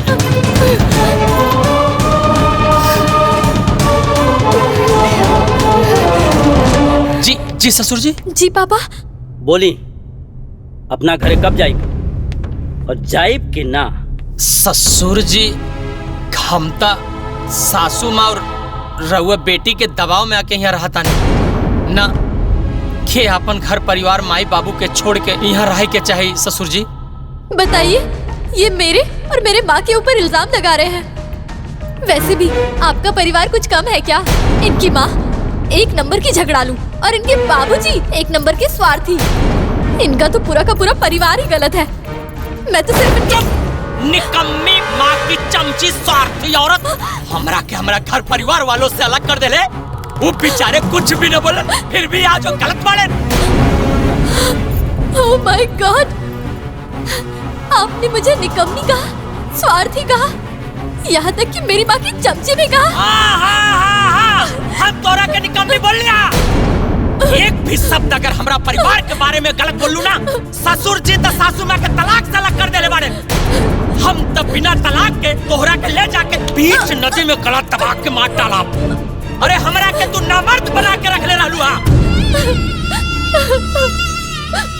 हम तो आपन जवान की खातिर बंद रख ली है कि घर में शांति बनल रहे।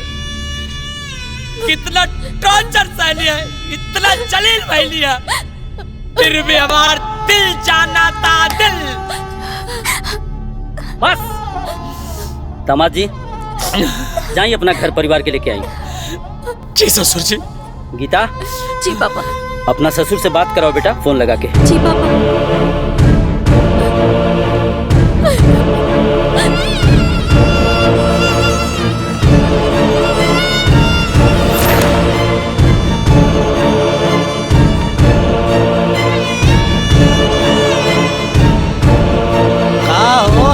अभी कितना टाइम लगी। अरे बस बन गई जी। अरे जल्दी ले आवा भूख लगल। अच्छा बाबूजी बाबूजी भैया के ससुराली से फोन आइल बा।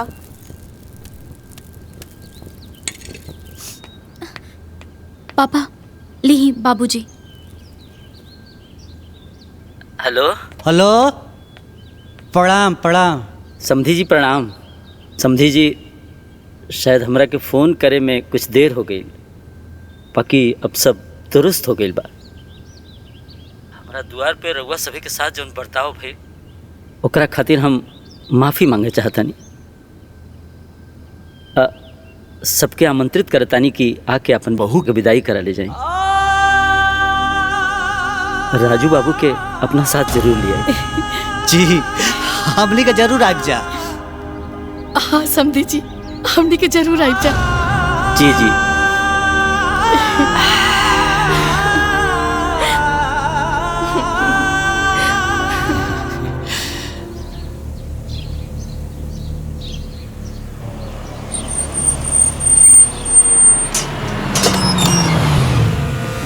ममता कबहू जहर हो जाला एकर मरम बाद में बुझाला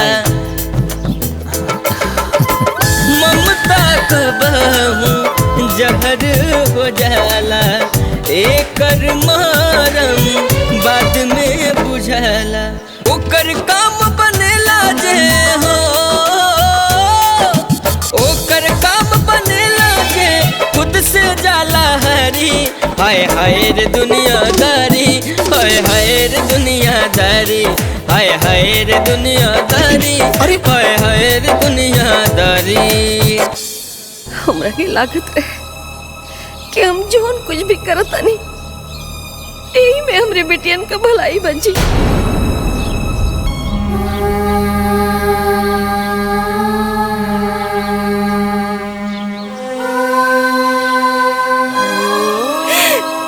बाकी हम गलत रहनी जी। हम ही ना समझ पाऊनी कि ब्याह के बाद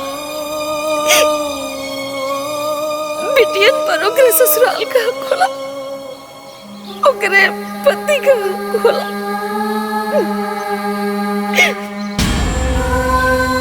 बहुत बड़ी गलती हो गई जी बहुत बड़ी। ये को माइक आनर ममता समझ के माफ कर दे रवा समय बस माफ कर दे। ओ मैं हमारी बेटी का कोनो गलती ना वो लोगन के सजा मत दे जोन भी सजा देवे के हमरा के दे बेटियन के नहीं।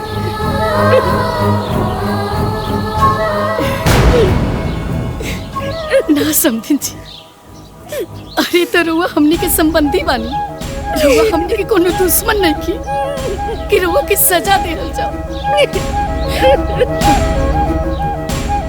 जवन रौरा अपना बेटी खातिर सोचनी वह तो हमनियों के अपना बेटा खातिर सोचनी जवन कहनी वो अपना बेटी खातिर कहनी तो हमनियों के तो अपना बेटा खातिर कहनी सन। चली सब बराबर हो गई चली अब चली।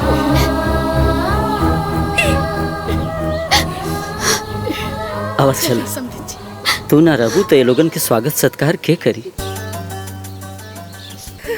और फिर बिटिया के विदाई भी तो करे के बा ना। अब चल चला सासू माँ अब चल।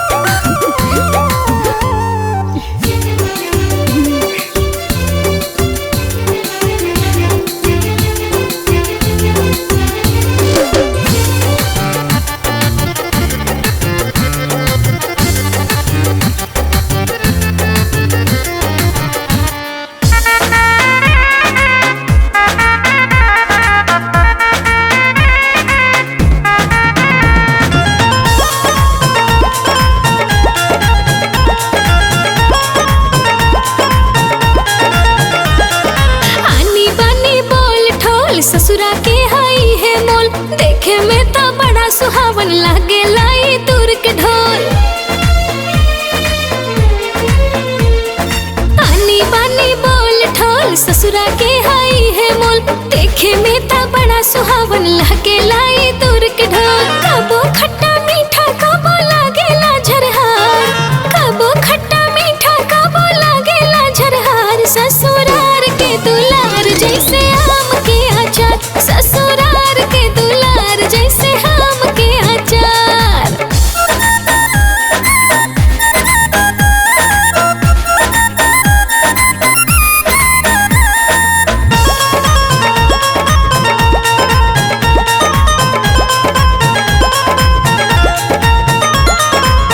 झगड़ा होला रगड़ा होला सब लोग रूसला बाकी ऐसन रिश्ता कबहू ना छूटेला एकर अलगे शासन अलगे चलेला सरकार एकर अलगे शासन अलगे चलेला सरकार ससुरार के दुलार जैसे आम के अचार ससुरार के दुलार जैसे आम के अचार।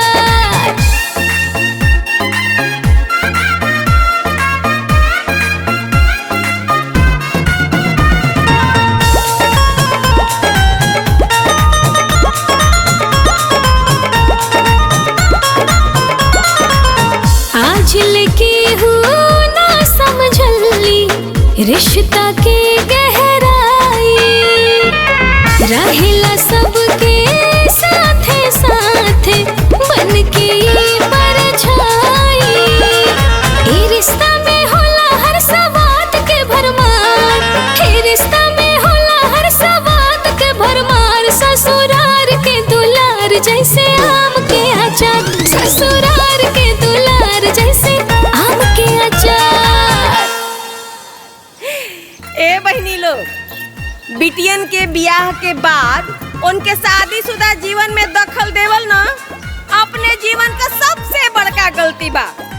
हम तो ये गलती कइये देहनी, रउआ सभे मत करो, बहुत दुर्गति होला जी। यानी अंत भला ते सब भला।